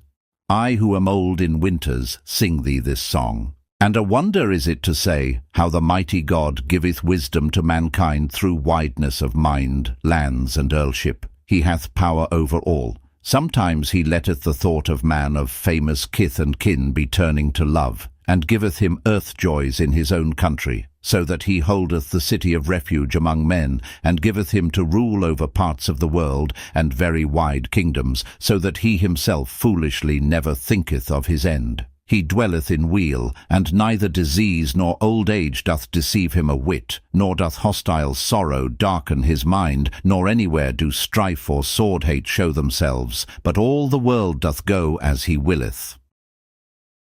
Chapter 25. He knoweth no evil until his share of pride wasteth and groweth, while sleepeth the guardian, the ward of his soul.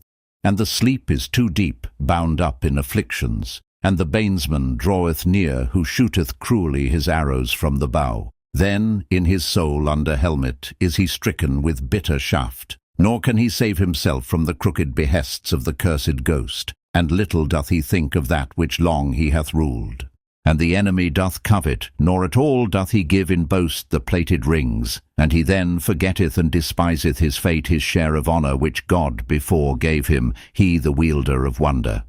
And in the end it doth happen that the body sinks fleeting, and doomed to death falleth. And another succeeds thereto, who joyfully distributeth gifts, the old treasure of the earl, and careth not for terrors. Guard thee against malicious hate, O my dear Beowulf, thou noblest of men, and choose for thyself that better part, eternal wisdom. Have no care for pride, O glorious champion. Now is the fame of thy strength proclaimed for a while. Soon will it be that disease or sword edge or grasp of fire or whelming of floods or grip of sword or flight of arrow or dire old age will sever thee from strength, or the lustre of thine eyes will fail or grow dim. Then forthwith will happen that death will o'erpower thee, O thou noble man. Thus have I for 50 years held sway over the Ring-Danes under the welkin, and made safe by war many a tribe throughout the world with spears and swords, so that I recked not any man my foeman under the sweep of heaven. Lo, then there came to me change in my homeland, sorrow after gaming, when Grendel, that ancient foe, became my invader, and ever I bore much sorrow of mind through that feud. And may God be thanked, the eternal Lord, that I lingered in life, till I looked with mine eyes on that head stained with sword blood after the old strife. Go now to thy seat, and enjoy the feasting, thou who art glorious in war. And when morning cometh, there shall be a host of treasures in common between us. And the Geat was glad of mind, and soon he went up to the high seat as the proud chief had bidden him. Then renewed was fair chanting as before, mongst these brave ones who sat on the floor. And the helmet of night grew dark over men, and the noble warriors arose. The venerable king wished to go to his bed, the old prince of the Danes, and the Geat, the shield warrior, desired greatly to go to his rest. And straightway a hall thane guided the far-comer, weary of his journey, he who so carefully attended to all his needs, such as that day the ocean-goers would fain be having. And the great-hearted one rested himself. The house towered on high that was spacious and gold-decked. The guest slept within until the black raven heralded the joy of heaven. Then came the sun, hastening and shining over the earth. Warriors were hurrying, and athelings were eager to go to their people. The bold-hearted comer would visit the ship far away. He, the hardy one, bade the son of Wiglaf carry forth Runting, and commanded him to take his sword, that lovely piece of steel, and he gave thanks for the lending, and said he reckoned him a good war-comrade and crafty in fighting. Not at all did he blame the edge of the sword. He was a proud man. When ready for the journey were all the warriors, then Beowulf the atheling, of good worth to the Danes, went up to the dais where was Hrothgar the faithful and bold, and greeted him there. Chapter 26. Beowulf spake, the son of Ecgtheow. Now we, the seafarers, that have come from afar, desire to say that we are hastening back to Hygelac. And here have we been nobly waited on, and well thou hast treated us. And if I then on earth can gain a whit further greater heart-love from thee, O Lord of men, than I have gained already in doing war deeds, thereto I'm right ready. And if I shall hear o'er the sheet of waters that terrors are oppressing those who sit round thee, as erewhile thine enemies were doing upon thee, I will bring here 1,000 thanes, heroes to help thee. And I know that Hygelac, the lord of the Geats, the guardian of my folk, though young in years, will help me by word, and works to bring to thee honour and bear spear to thine aid, the help of strength, if thou hast need of men. And if Hrethric, the prince's child, should ever take service in the court of the Geat, he may find there many a friend. It is better for him who is doughty himself to be seeking far countries. Hrothgar spake and gave him answer. The all-knowing Lord doth send thee words into thy mind.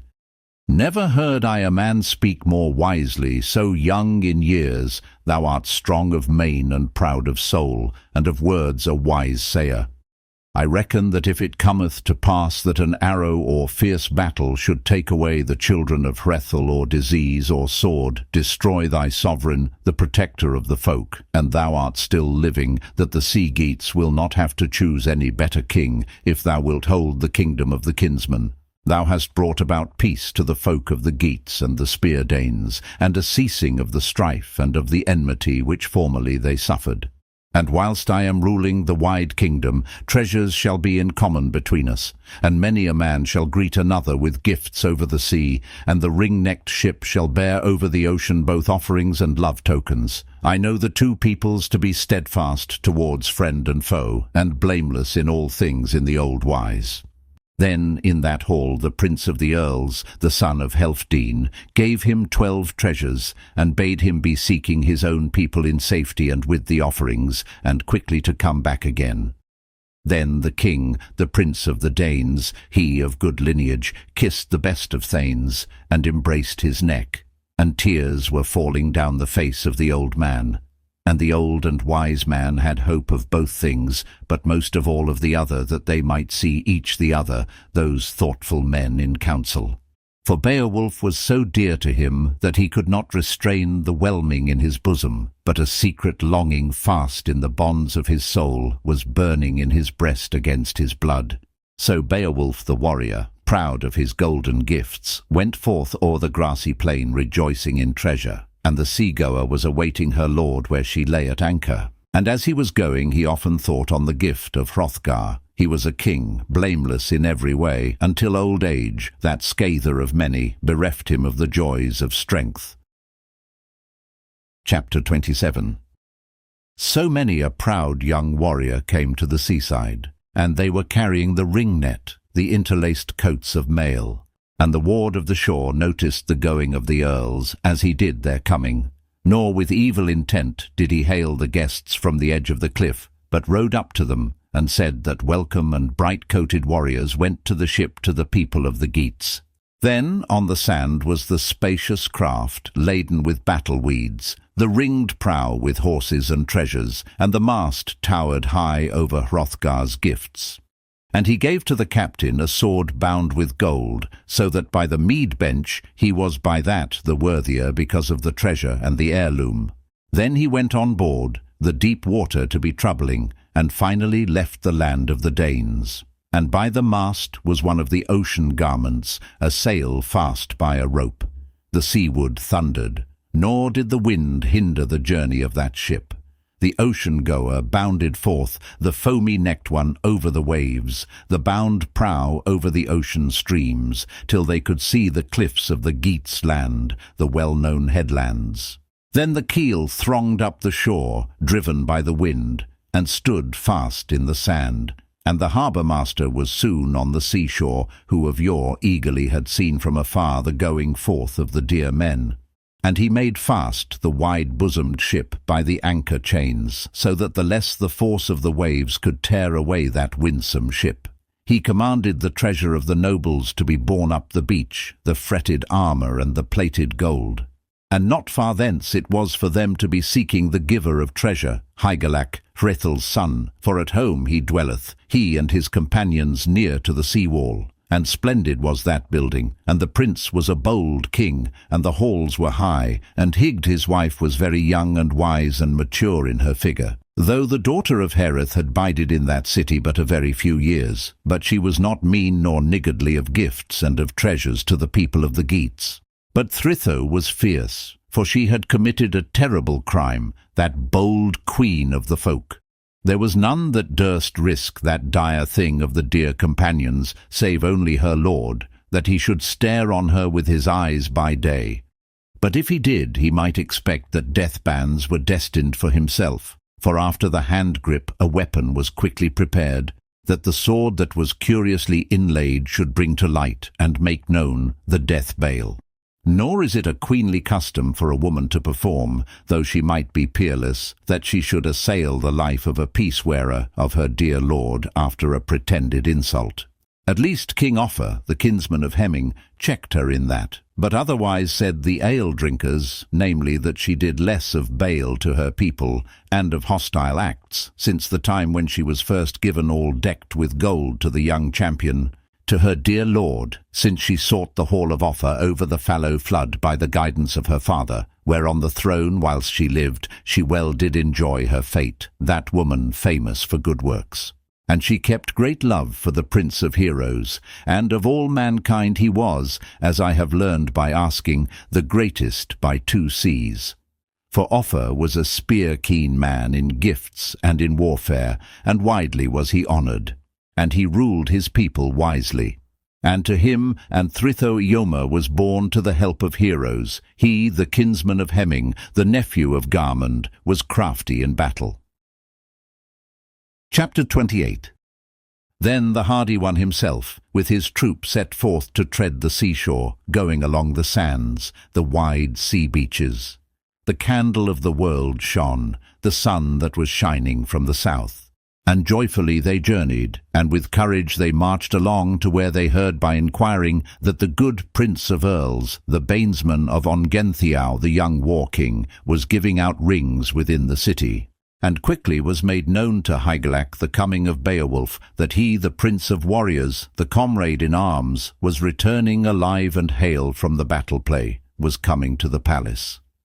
And straightway was there room made for the foot guests on the floor of the hall by command of the king. And he that had escaped scot-free from the contest sat with the king, kinsman with kinsman, and the lord with courteous speech saluted the brave man with high swelling words.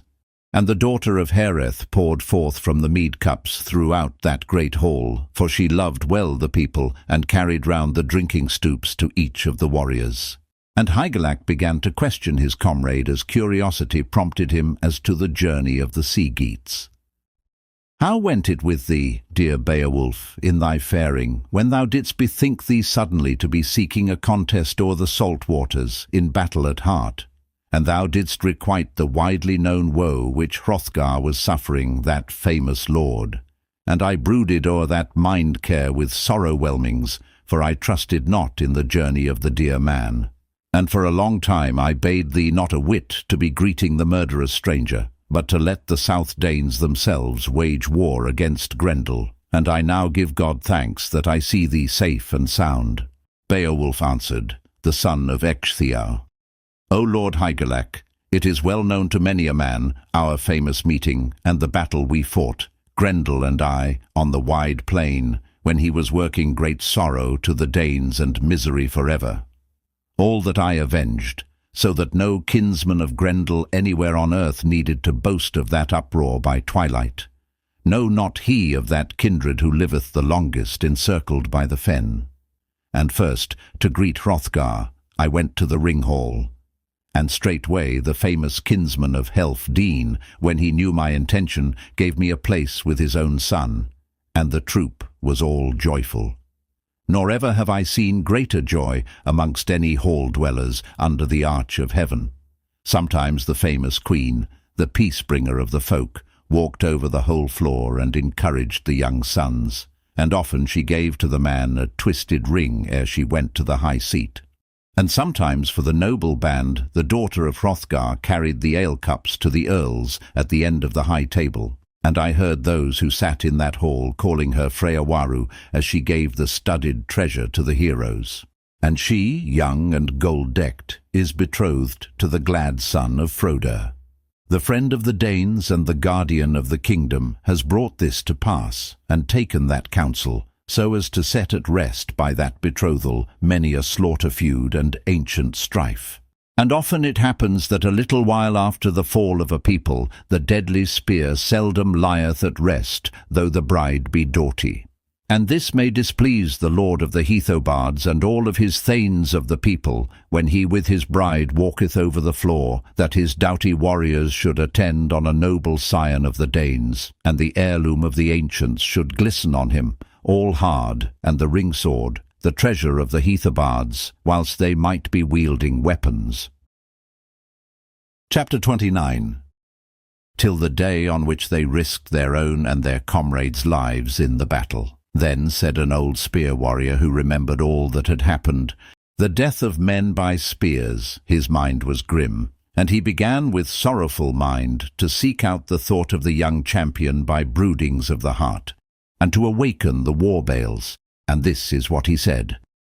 Canst thou recognize, my friend, the dire sword which thy father carried to the battle under the visored helm on that last journey, when the Danes slew him and had the battlefield in their power, when Withergild lay dead after the fall of the heroes? Now here the son of I know not which of the slayers, all boasting of treasures, goeth into the hall, and boasteth of murder, and carrieth the gift which thou shouldst rightly possess. Then he exhorteth and bringeth to mind each of the occasions with sorrowful words, until the time cometh that the thane of the bride dieth all stained with blood for the deeds of his father by the piercing of the sword, having forfeited his life. But the other thence escapeth alive, for he knows the land well. Then the oath-swearing of earls is broken on both sides, when deadly enmities surge up against Ingeld, and his love for his wife grows cooler after whelming care. And for this reason I reckon not sincere the friendliness of the Heathobards towards the Danes, or the troop peace between them, the plighted troth. Now I speak out again about Grendel, for that thou knowest full well, O giver of treasure, how went that hand-to-hand fight of the heroes. When the jewel of heaven glided over the world, then the angry sprite, the terrible and evening fierce foe, came to visit us, where we were dwelling in the hall all safe and sound. There was battle impending to Honcio, the life-bale to the doomed one, and he first fell, the champion begirt. For Grendel was to the famous thane a banesman by biting, and devoured whole the dear man. Nor would he, the bloody-toothed slayer, mindful of bales, go out empty-handed any sooner again forth from the gold hall, but he proved my strength of main, and ready-handed he grasped at me. An ample and wondrous glove hung fast by cunning bands, and it was cunningly fashioned by the craft of devils, and with skins of the dragon, and the fierce doer of deeds was wishful to put me therein, one among many.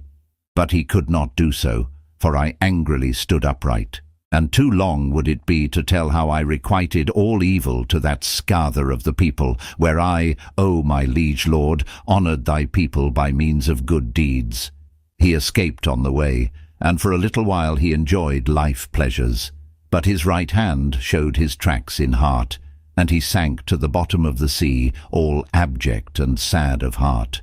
And the lord of the Danes rewarded me for that battle-rush with many a piece of plated gold, and with ample treasure when morning came, and we had set ourselves down to the feasting. And there was singing and rejoicing, and the wise man of the Danes, who had learned many things, told us of olden days. And the bold in battle sometimes touched the harp-strings, the wood that was full of music, and sometimes he gave forth a song that was true and sad. And sometimes large-hearted, the king related a wondrous spell well and truly. And sometimes the old man, encumbered by years, some ancient warrior, lamented his lost youth and strength in battle. His heart was tumultuous when he, of many winters, recalled all the number of them. So we rejoiced the livelong day until another night came down upon men. Then was the mother of Grendel quickly ready for vengeance, and came on a woeful journey, for death had carried off her son, that war-hate of the Geats, and the uncanny wife avenged her child, and Aescia, that wise and ancient counsellor, departed this life. Nor when morning came might the Danish people burn him with brand, that death-weary man, nor lay the beloved man on the funeral pyre. For she bore away the body in her fiendish grip under the mountain streams. And that was to Hrothgar the bitterest of griefs which for long had befallen the prince of the people. Then the prince, sad in mood, by thy life entreated me that I should do a deed, worthy of an earl, midst welter of waters, and risk my life and achieve glory. And he promised me rewards. I then discovered the grim and terrible guardian of the whelming waters at the sea's bottom, so widely talked of. There was a hand-to-hand engagement between us for a while, and the sea boiled with gore.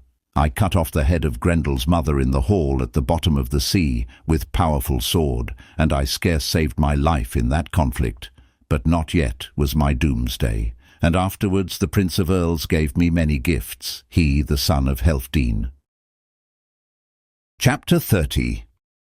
So in good customs lived the king of the people.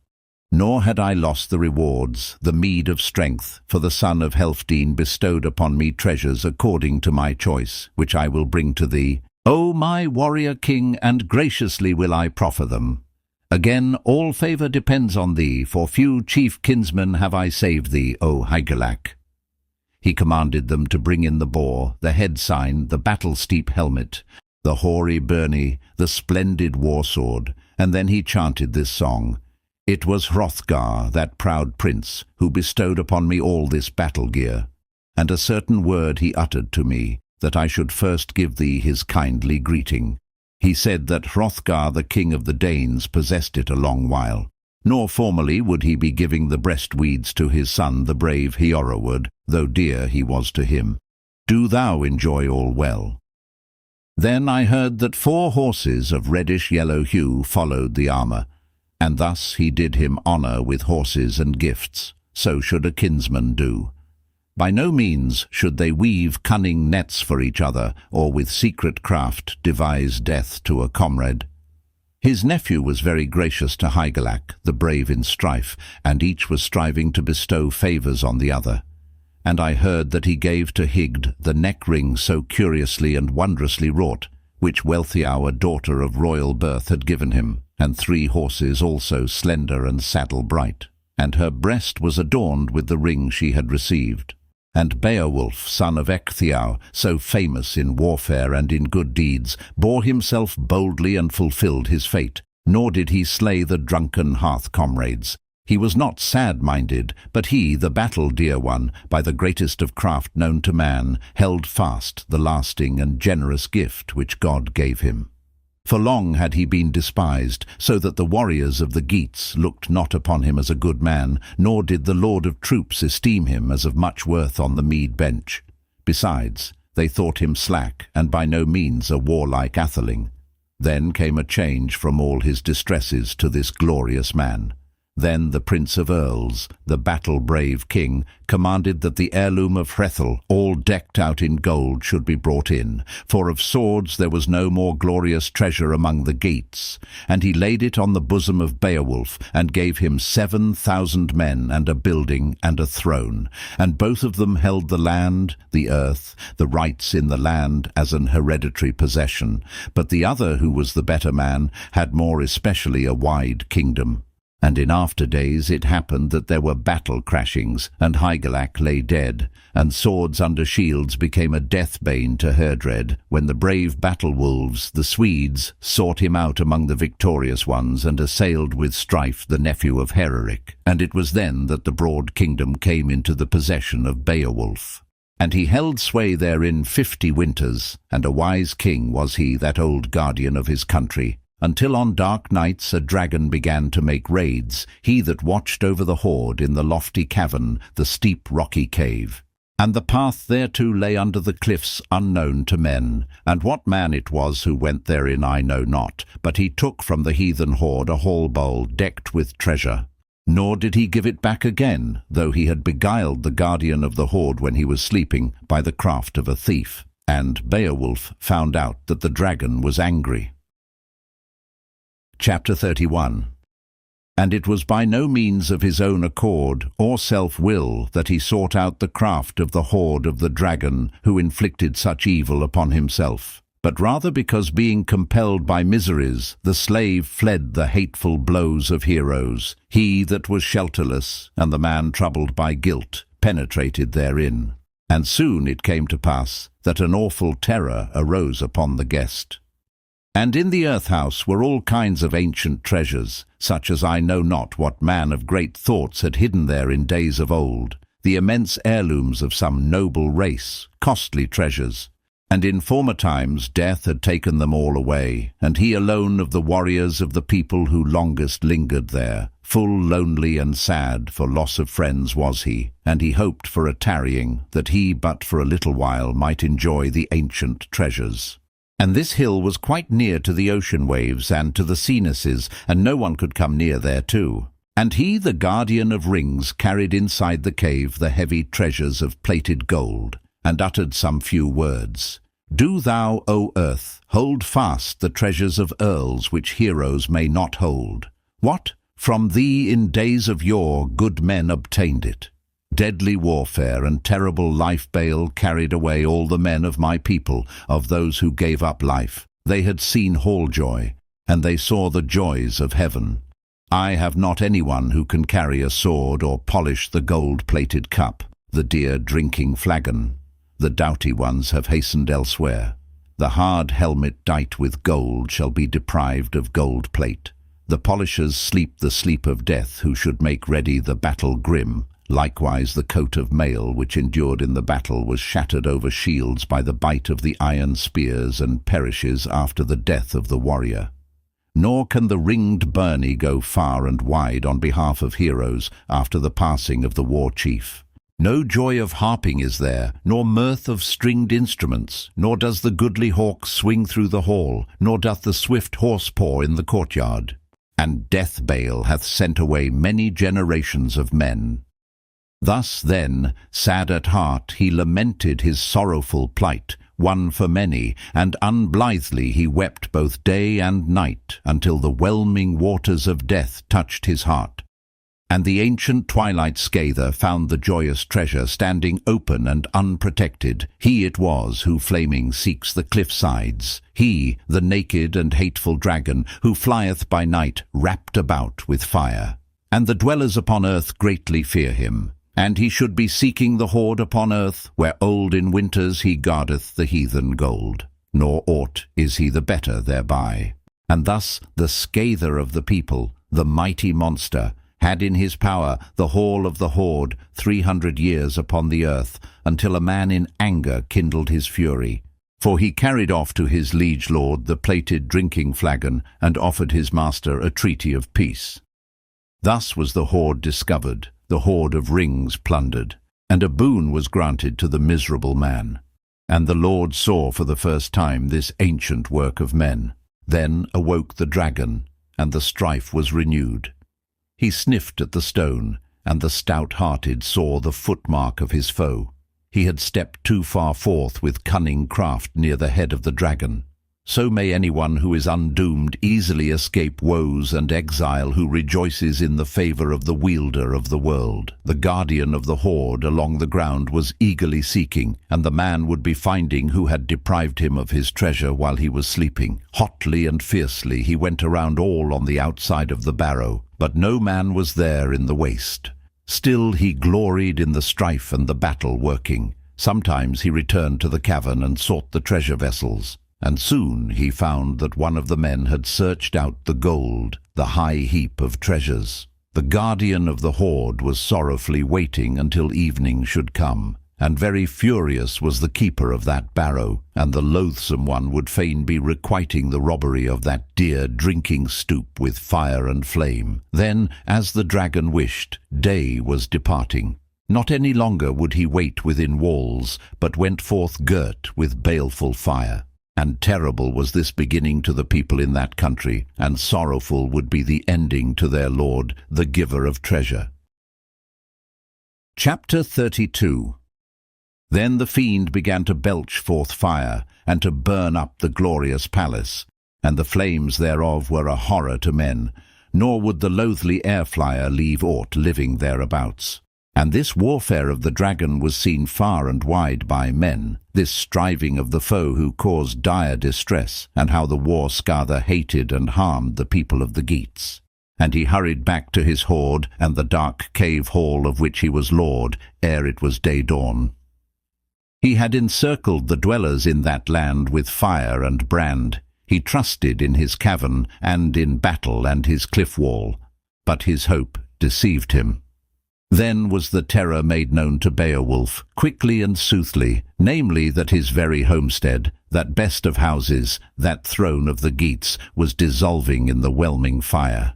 And full rueful was it to the good man, and the very greatest of sorrows. And the wise man was thinking that he had bitterly angered the wielder of all things, the eternal God, in the matter of some ancient customs. And within his breast gloomy brooding was welling, as was by no means his wont. The fiery dragon had destroyed by flame the stronghold of the people, both the seaboard and neighbouring land, and therefore the king of the Geats devised revenge upon him. Now Beowulf, the prince of earls and protector of warriors, commanded them to fashion him a glorious war-shield, all made of iron. for he well knew that a wooden shield would be unavailing against flames, for he, the age-long noble atheling, must await the end of days that were fleeting of this world life, he and the dragon together, though long he had held sway over the hoard of treasure. And the Prince of Rings scorned to employ a troop against the wide-flying monster in the great warfare. Nor did he dread the striving, nor did he think much of this battle with the dragon, of his might and courage, for that formerly in close conflict had he escaped many a time from the crashings of battle, since he, the victorious swordman, cleansed the great hall in heart of Hrothgar his kinsman, and had grappled in the contest with the mother of Grendel, of the loathly kin. Nor was that the least hand-to-hand fight, when Hygelac was slain there in the Frisian land, when the king of the Geats, the friendly lord of the folk, the son of Hrethel, died in the battle rush, beaten down by the sword, drunk with blood drinking. Then fled Beowulf by his very own craft and swam through the seas. And he had on his arm alone 30 battle trappings when he went down to the sea. Nor did the Hetware need to be boasting of that battle on foot, they who bore their linden shields against him, and few of them ever reached their homes safe from that wolf of the battle. But Beowulf, son of Ecgtheow, swam o'er the expanse of waters, miserable and solitary, back to his people, where Hygd proffered him treasures and a kingdom, rings and dominion. She did not think that her son Herdred would know how to hold their native seats against strangers, now that Hygelac was dead. Nor could the wretched people prevail upon the atheling, Beowulf, in any wise to show himself lord of Hardred, or to be choosing the kingship. Nevertheless, he gave friendly counsel to the folk with grace and honour, until that he, Hardred, was older and held sway over the Geats. Then those exiles, the sons of Ohtere, sought him over the seas. They had rebelled against the lord of the Swedes, the best of the sea kings, that famous chieftain of those who bestowed rings in Sweden, and that was life's limit to him. For the son of Hygelac, famishing there, was allotted a deadly wound by the swing of a sword. And the son of Ongentheow went away thence to visit his homestead, when Herdred lay dead, and left Beowulf to sit on the throne and to rule the Goths. And he was a good king. Chapter 33. He was minded in after days to be requiting the fall of the prince. He was a friend to the wretched Eadgils, and helped Eadgils the son of Ohtere with an army with warriors and with weapons over the wide seas. And then he wrought vengeance with cold and painful journeyings, and deprived the king, Onela, of life. Thus the son of Ecgtheow had escaped all the malice and the hurtful contests and the courageous encounters, until the day on which he was to wage war with the dragon.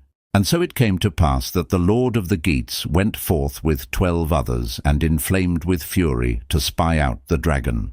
For he had heard tell of the malice and hatred he had shown to men, whence arose that feud. And by the hand of the informer, famous treasure came into their possession. He was the 13th man in the troop who set on foot the beginning of the conflict. And the sorrowful captive must show the way thither. He against his will went to the earth hall, for he alone knew the barrow under the ground near to the sea surge, where it was seething, the cavern that was full of ornaments and filigree. And the uncanny guardian thereof, the panting war-wolf, held possession of the treasures, and an ancient was he under the earth, and it was no easy bargain to be gaining for any living man.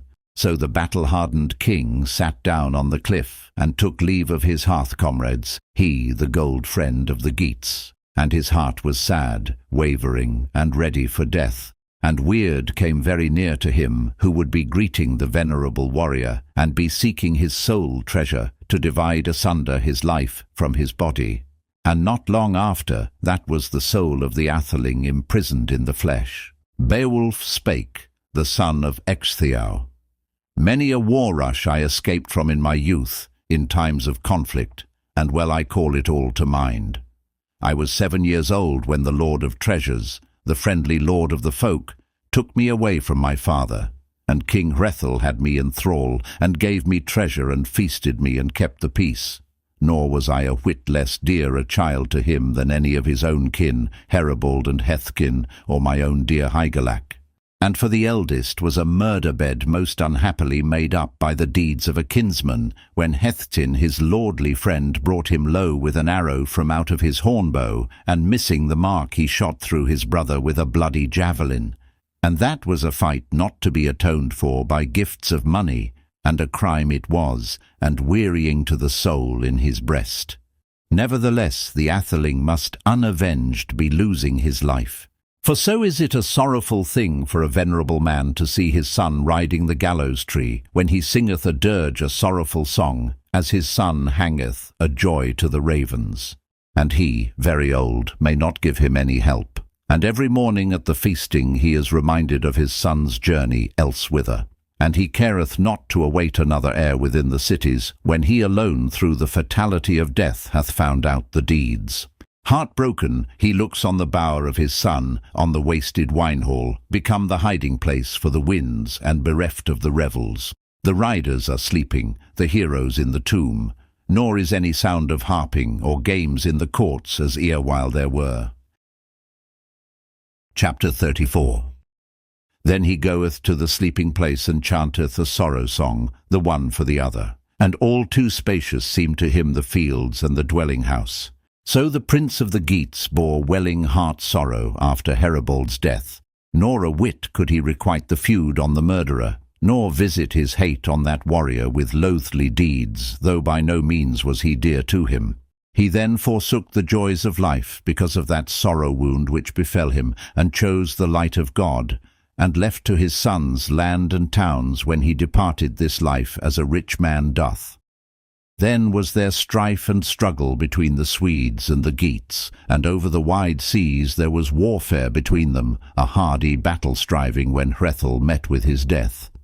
And the children of Ongentheow were brave and battle-fierce, and would not keep the peace on the high seas. But round about Rheosnaborg they often worked terrible and dire distress. And my kinsman wrought vengeance for that feud and crime, as all men know, though the other bought his life with a hard bargain. And war was threatening Heorot the lord of the Geats. Then I heard tell that on the morrow one brother the other avenged on the slayer with the edge of the sword, whereas Ongentheow seeketh out Eofor. The war-helmet was shattered, and the ancient of the Swedes fell prone, all sword-pale. And well enough the hand kept in mind the feud, and withheld not the deadly blow. And I yielded him back in the warfare the treasures he gave me with the flashing sword, as was granted to me. And he gave me land and a dwelling and a pleasant country, and he had no need to seek among the gifters, or the spear-danes, or in Sweden a worse war-wolf, or to buy one that was worthy. And I would always be before him in the troop, alone in the front of the battle. And so forever will I be striving, whilst this sword endureth, that earlier and later has often stood me in good stead, since the days when for doughtiness I was a hand-slayer to Day Raven, the champion of the Hugs. Nor was he fated to bring ornaments or breast-trappings to the Frisian king, but he, the guardian of the standard, he, the atheling, fell on the battlefield all too quickly. Nor was the sword-edge his bane, but the battle-grip broke the whelmings of his heart and the bones of his body. Now shall my sword-edge, my hand and hard weapon, be fighting for the horde. Beowulf, moreover, now for the last time, spake these boastful words. In many a war I risked my life in the days of my youth, yet still will I seek a feud. I, the old guardian of the people, will work a glorious deed if the wicked scather cometh out from his earth palace to seek me. Then he saluted for the last time each of the warriors, the brave wearers of helmets, the dear companions. I would not carry a sword or weapon against the dragon if I knew how else I might maintain my boast against the monster, as I formerly did against Grendel. But in this conflict I expect the hot battle fire, both breath and poison. Therefore I have both shield and byrnie. I will not flee from the warder of the barrow a foot's space, but it shall be with me at the wall of the barrow, as Weird shall direct, who created all men. I am strong in soul, so that I will refrain from boasting against the warflyer. Await ye on the barrow, guarded by byrnies, O ye warriors in armour, and see which of us two will better survive his wounds after the battle rush. This is no journey for you, nor fitting for any man save only for me, that he should share a conflict with the monster and do deeds worthy of an earl. I will gain possession of the gold by my courage, or battle and deadly evil shall take away your lord." Then the strong warrior, hard under helm, arose beside his shield, and carried his shirt of mail under the rocky cliffs, and trusted in the strength of himself alone. Nor was that a coward's journey. Then Beowulf, possessed of manly virtues, who had escaped in many a conflict and crashing of battle when men encountered on foot, saw standing by the wall of the barrow an arch of rock, and a stream broke out thence from the barrow, and the whelming of that river was hot with battle fires, nor could he survive any while near to the hoard unburnt because of the flame of the dragon. Then in a fury the prince of the Veda Geats let a torrent of words escape from his breast, and the stout-hearted one stormed. And his war-clear voice resounded under the hoar cliffs, and hatred was stirred, for the guardian of the hoard recognized well the voice of Beowulf, and that was no time to be seeking friendship. And the breath of the monster, the hot battle-sweat, came forth from the rock at the first, and the earth resounded. The warrior, the lord of the Geats, raised his shield under the barrow against the terrible sprite. Now the heart of the dragon was stirred up to seek the conflict. The good war-king had formerly drawn his sword, the ancient heirloom, not slow of edge, and each of them who intended evil was a terror, the one to the other. And the stern-minded one, he, the prince of friendly rulers, stood by his steep shield, and he and the dragon fell quickly together. Beowulf waited warily, all in his war gear. Then the flaming monster bent as he charged, hastening to his doom. The shield well protected life and body of the famous warrior for a lesser while than he had willed it, if he was to be wielding victory in that contest on the first day. But Weird had not so fated it, and the lord of the Geats uplifted his hand and struck at the horribly bright one heavy with heirlooms, so that the edge stained with blood gave way on the bone and bit in less strongly than its master had need of when pressed by the business. Then after the battle swing, the guardian of the barrow was rough-minded and cast forth slaughter fire. Battle flames flashed far and wide, and the son of the Geats could not boast of victory in the conflict. The sword had failed him, naked in the battle, as was unfitting for so well-tempered a steel. And it was not easy for the famous son of Ecgtheow to give up possession of the bottom of the sea, and that he should against his will dwell in some place far otherwhere, as must each man let go these fleeting days, sooner or later. And not long after this, Beowulf and the monster met together again. The guardian of the hoard took good heart, and smoke was fuming in his breast. And fierce were his sufferings as the flames embraced him, he who before had ruled over the folk. Nor at all in a troop did his hand comrades stand round him, that warrior of athelings, showing courage in the battle, but they fled into a wood their lives to be saving, and the mind of one of them was surging with sorrows, for to him whose thoughts are pure, friendship cannot ever change. Chapter 35. Wiglaf was he called, he who was the son of Weohstan, the beloved shield warrior, the prince of the Danes and the kinsman of Aelfheer. He saw his lord suffering burning pain under his visor. Then he called to mind the favour that he, Beowulf, had bestowed upon him in days of yore, the costly dwelling of the Wegmundings and all the folk rights which his father had possessed. Then he could not restrain himself, but gripped the shield with his hand, the yellow wood, and drew forth the old sword which was known among men as the heirloom of Eanmund, the son of Othere. And in the striving Weohstan was banesman by the edge of the sword to that friendless exile, and bore away to his kinsman the brown-hued helmet, the ringed byrnie, and the old giant's sword that Onela had given him, the war-weeds of his comrade, and the well-wrought armour for fighting. Nor did he speak of the feud, though he slew his brother's son. And he held possession of the treasures many years, both the sword and the byrnie, until such time as his son should hold the earlship as his father had done. And he gave to the Geats a countless number of each kind of war weeds, when he in old age passed away from this life on the outward journey. That was the first time for the young champion that he went into the war rush with his noble lord. Nor did his mind melt within him, nor did the heirloom of his kinsman at the war-tide, and the dragon discovered it when they two came together. Wiglaf spake many fitting words, and said to his comrades, for his mind was sad within him, I remember the time when we partook of the mead, and promised our liege lord in the beer hall, he who gave to us rings, that we would yield to him war trappings, both helmets and a hand-sword, if such need befell him. And he chose us for this warfare, and for this journey, of his own free will, and reminded us of glory.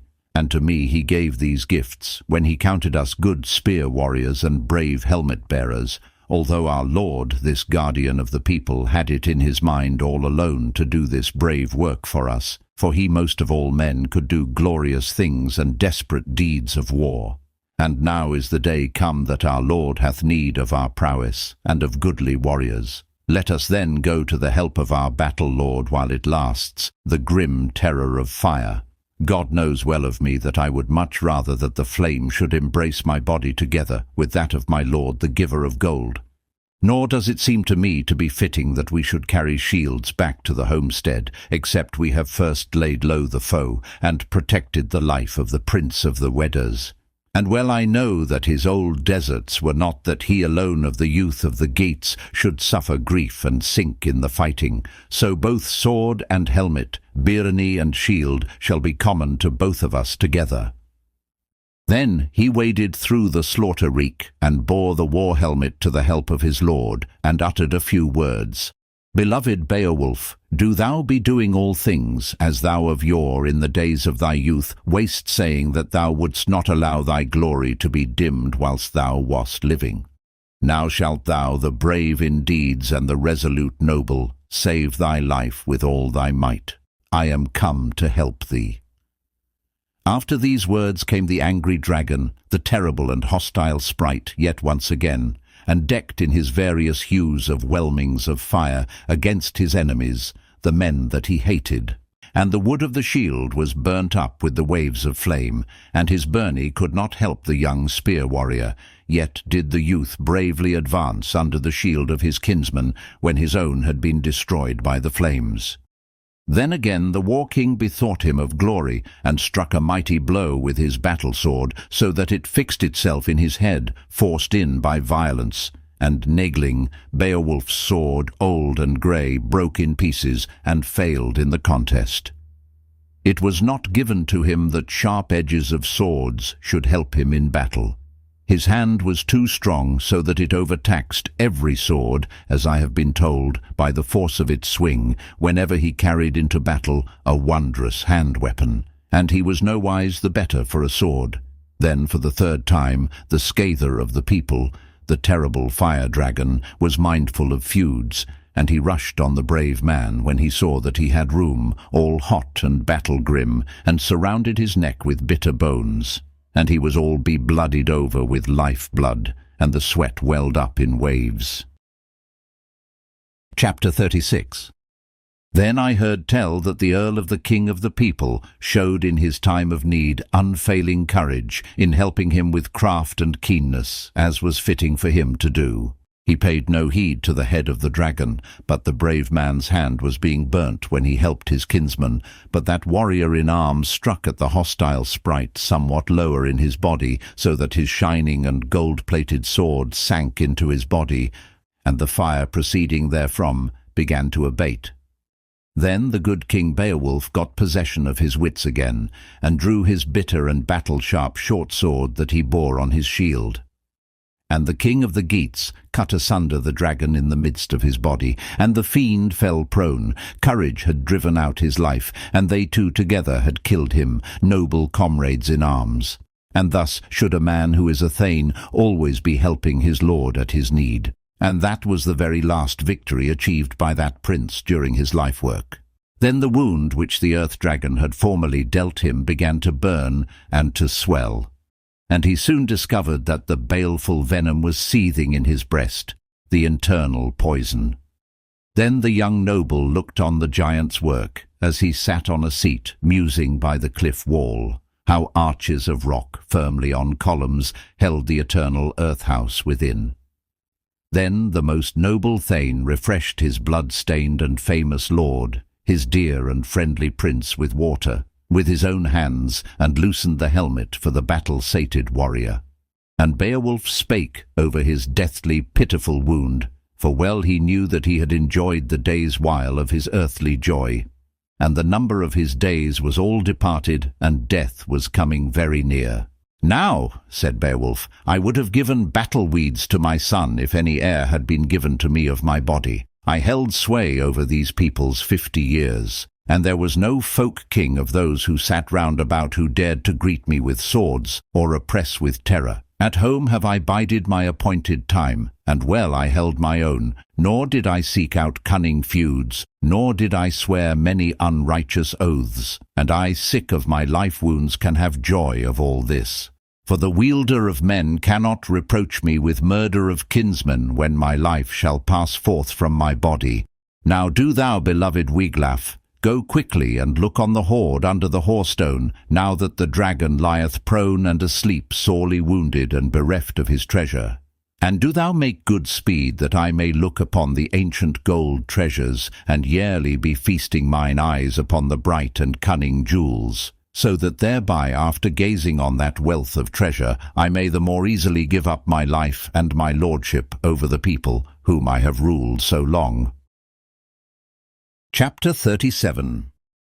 Then straightway I heard tell how the son of Weohstan, after these words had been spoken, obeyed the behest of his lord, who was sick of his wounds, and carried the ringnet and the coat of mail adorned under the roof of the barrow. And as Wiglaf, exulting in victory, came by the seat, he saw many gems shining and shaped like the sun, and gleaming gold all lying on the ground, and wondrous decorations on the wall. And he saw too the den of the dragon, the ancient twilight flyer, and flagons standing there, and vessels of men of days long gone by, no longer polished, but shorn of adornment. And there also was many a helmet, ancient and rusty, and many arm-rings cunningly twisted.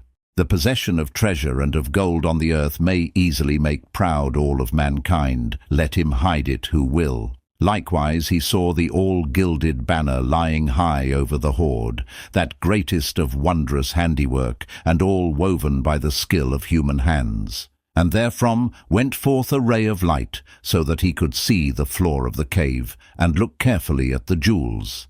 And there was no sign of the dragon, for the sword edge had carried him off.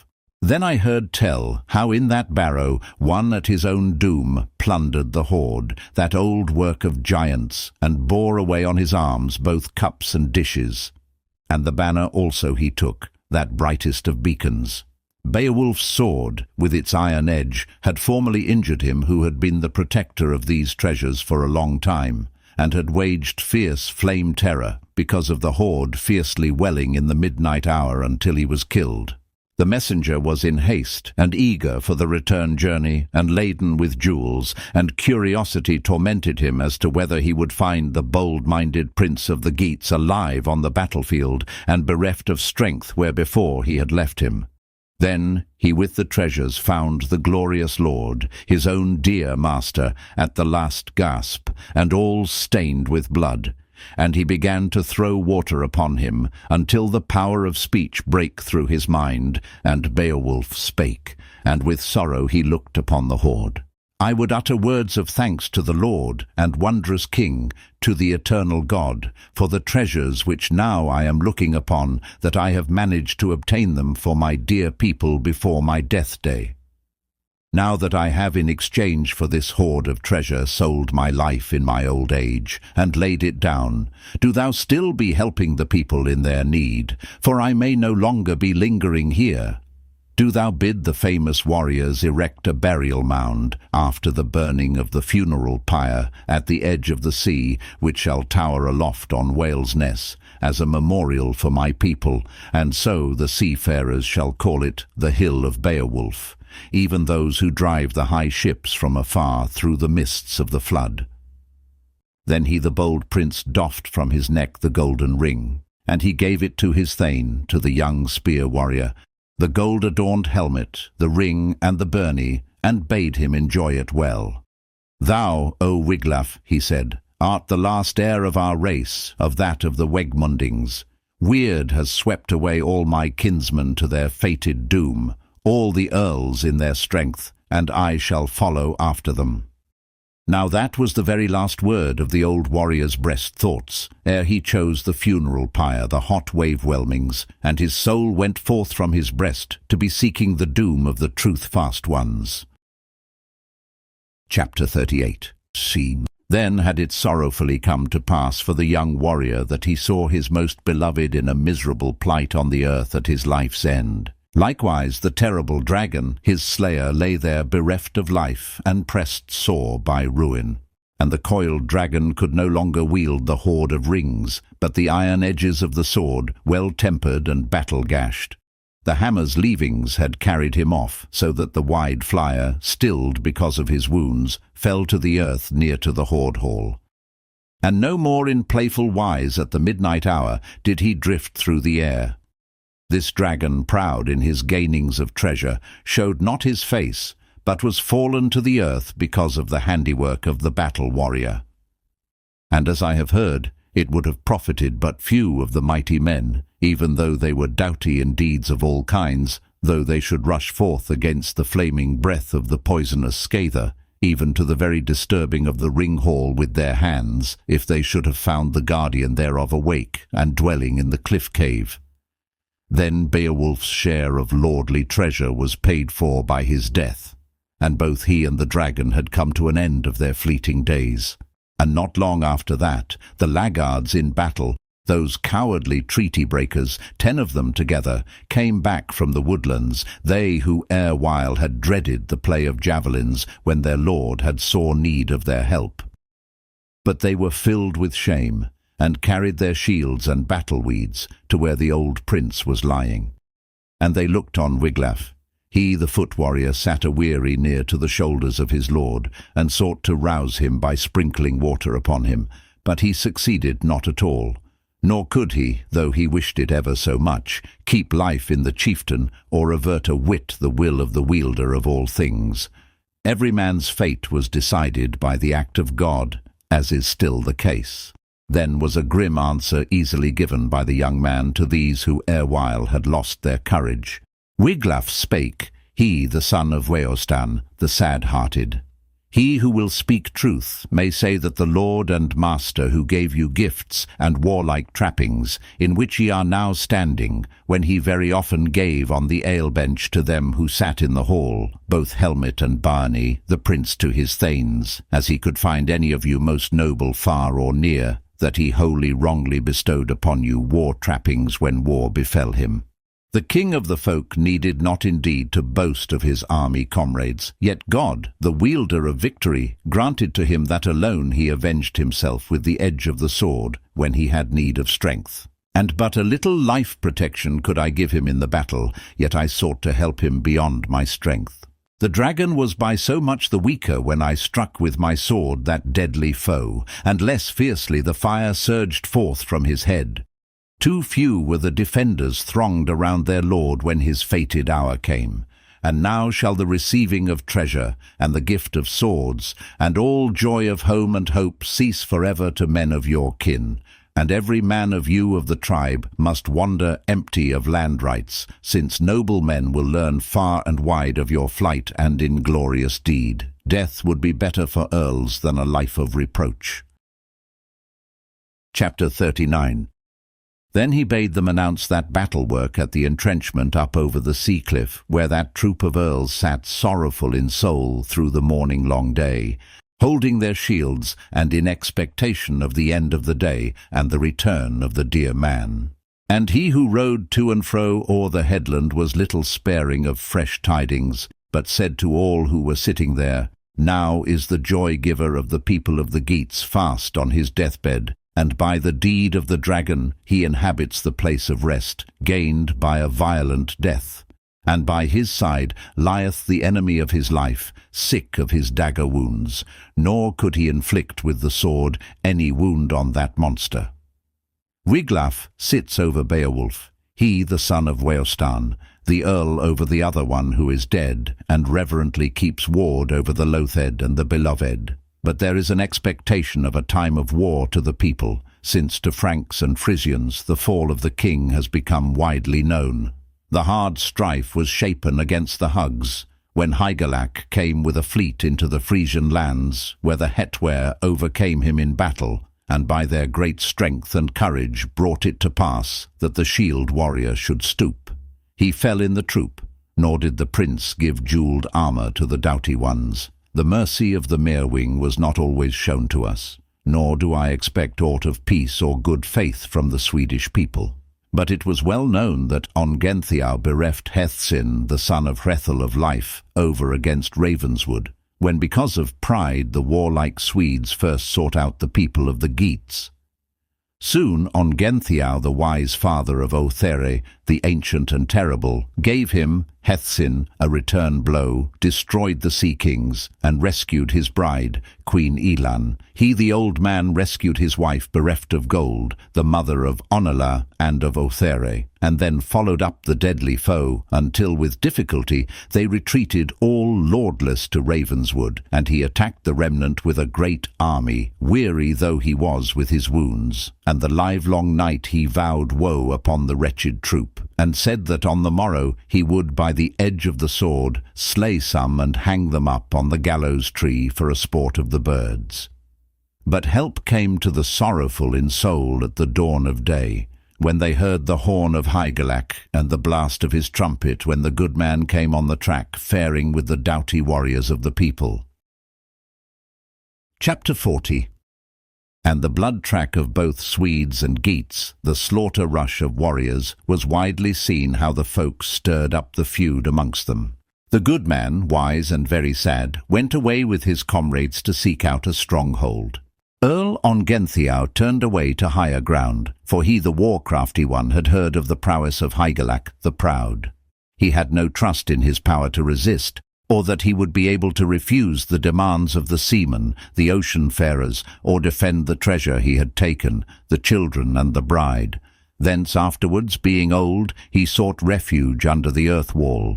Then was chase given to the people of the Swedes, and the banner of Hygelac borne aloft, and they swept o'er the field of peace when the sons of Hrethel thronged to the entrenchment. And there too was Ongentheow, he the grey-haired king of the people, driven to bay at the edge of the sword, and forced to submit to the sole doom of Eofor.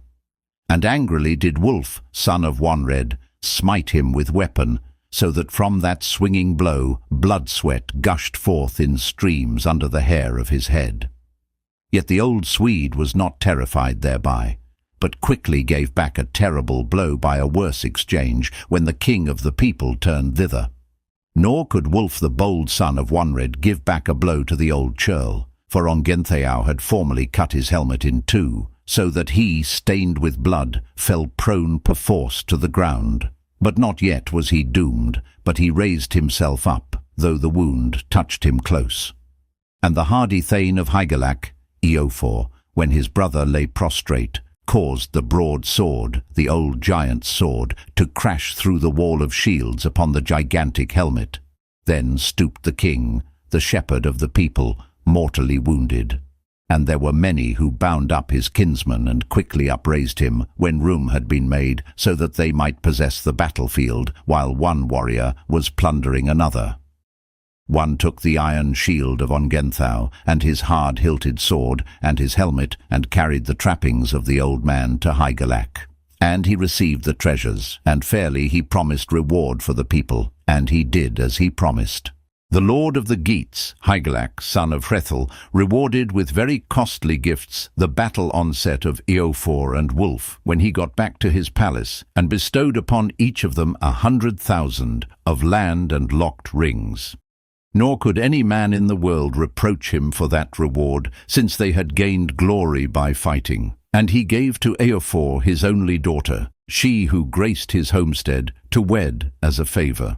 And this is the feud and the enmity and hostile strife of men, which I expect the Swedish people will seek to awaken against us, when they shall hear we have lost our prince. He who in days of yore held treasure and kingdom against our foes after the fall of heroes, and held in check the fierce Swede, and did what was good for the people and deeds worthy of an earl.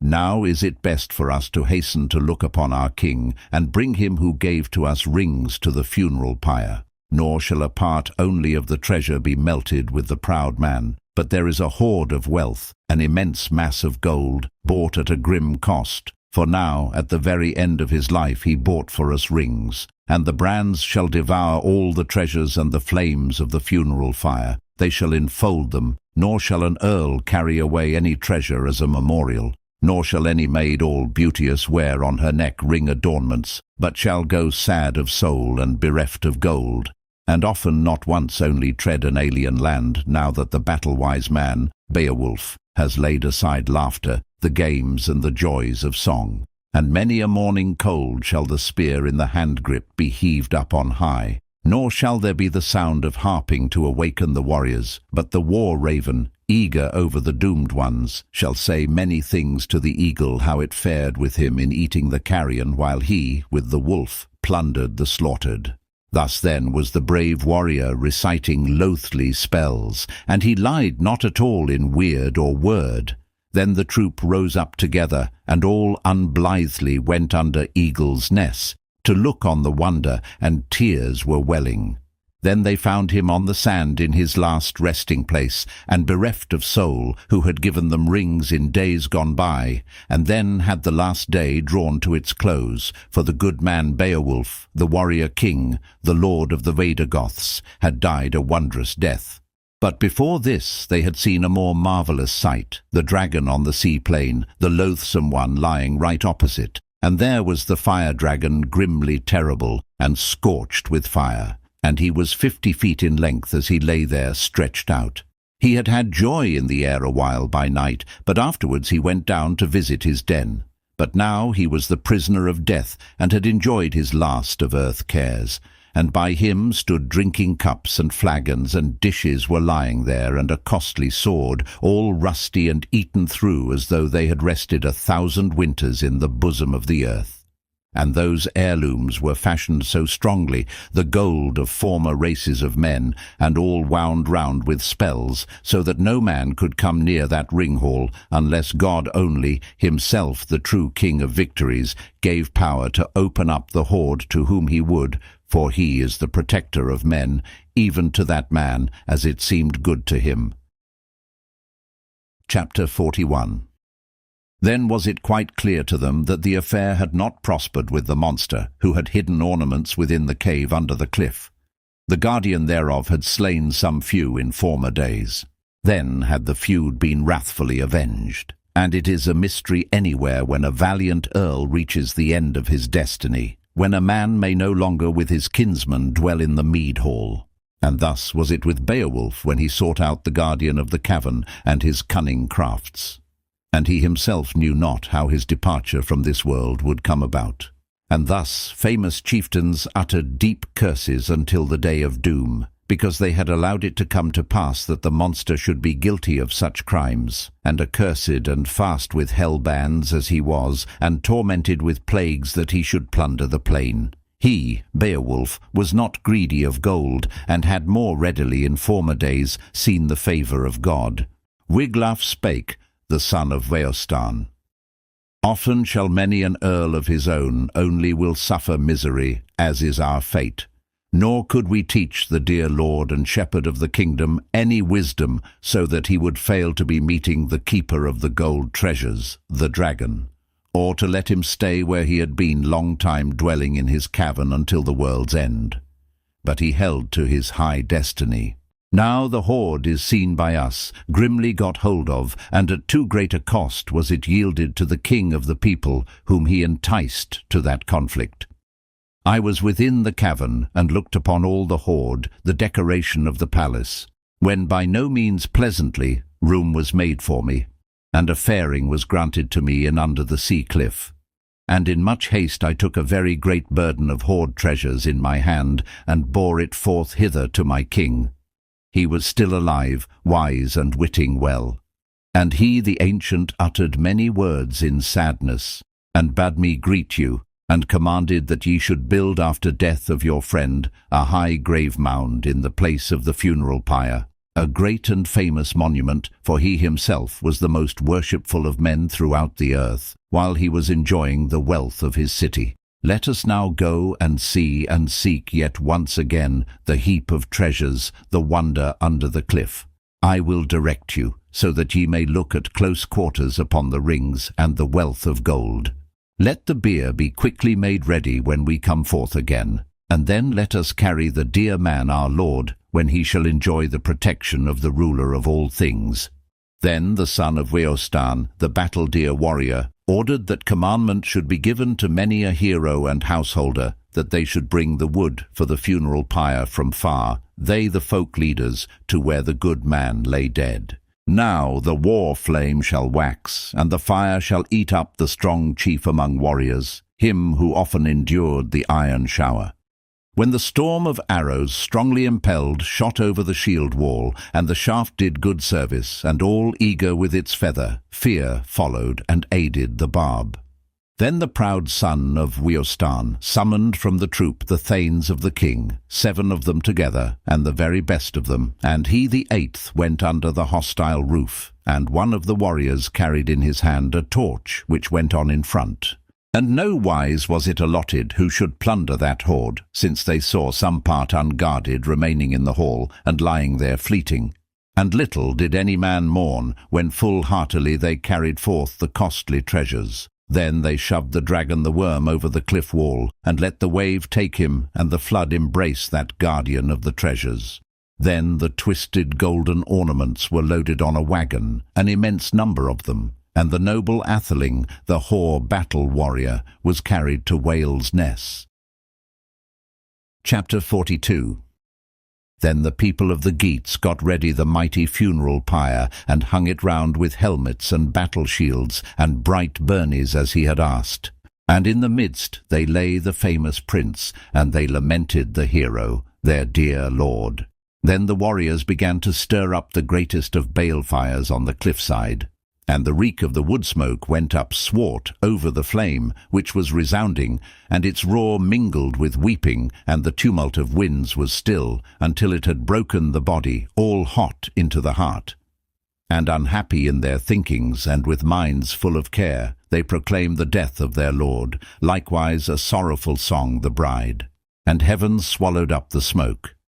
Then on the cliff slopes the people of the Geats erected a mound, very high and very broad, that it might be beholden from afar by the wave-farers. And they set up the beacon of the mighty in battle in 10 days. And the leavings of the funeral fire they surrounded with a wall, so that very proud men might find it to be most worthy of reverence. And they did on the barrow rings and necklaces, and all such adornments as formerly warlike men had taken of the hoard. And they allowed the earth to hold the treasure of earls, the gold on the ground, where it still is to be found as useless to men as it always was. Then the battle-dear men rode round about the mound, the children of the athelings, 12 of them there were in all, and would be uttering their sorrows and lamenting their king, and reciting a dirge, and speaking of their champion. And they talked of his earlship and of his brave works, and deemed them doughty, as is fitting that a man should praise his lord in words, and cherish him in his heart, when he shall have gone forth from the fleeting body. So the people of the Geats lamented over the fall of their lord, his hearth-companions, and said that he was a world king, and the mildest, the gentlest of men, and most tender to his people, and most eager for their praise. This concludes the end of the story. Thank you for listening to Classic Audiobooks Library. To hear more free stories like this, be sure to subscribe and turn on notifications. We hope you'll join us again for more timeless stories and original works. Until next time.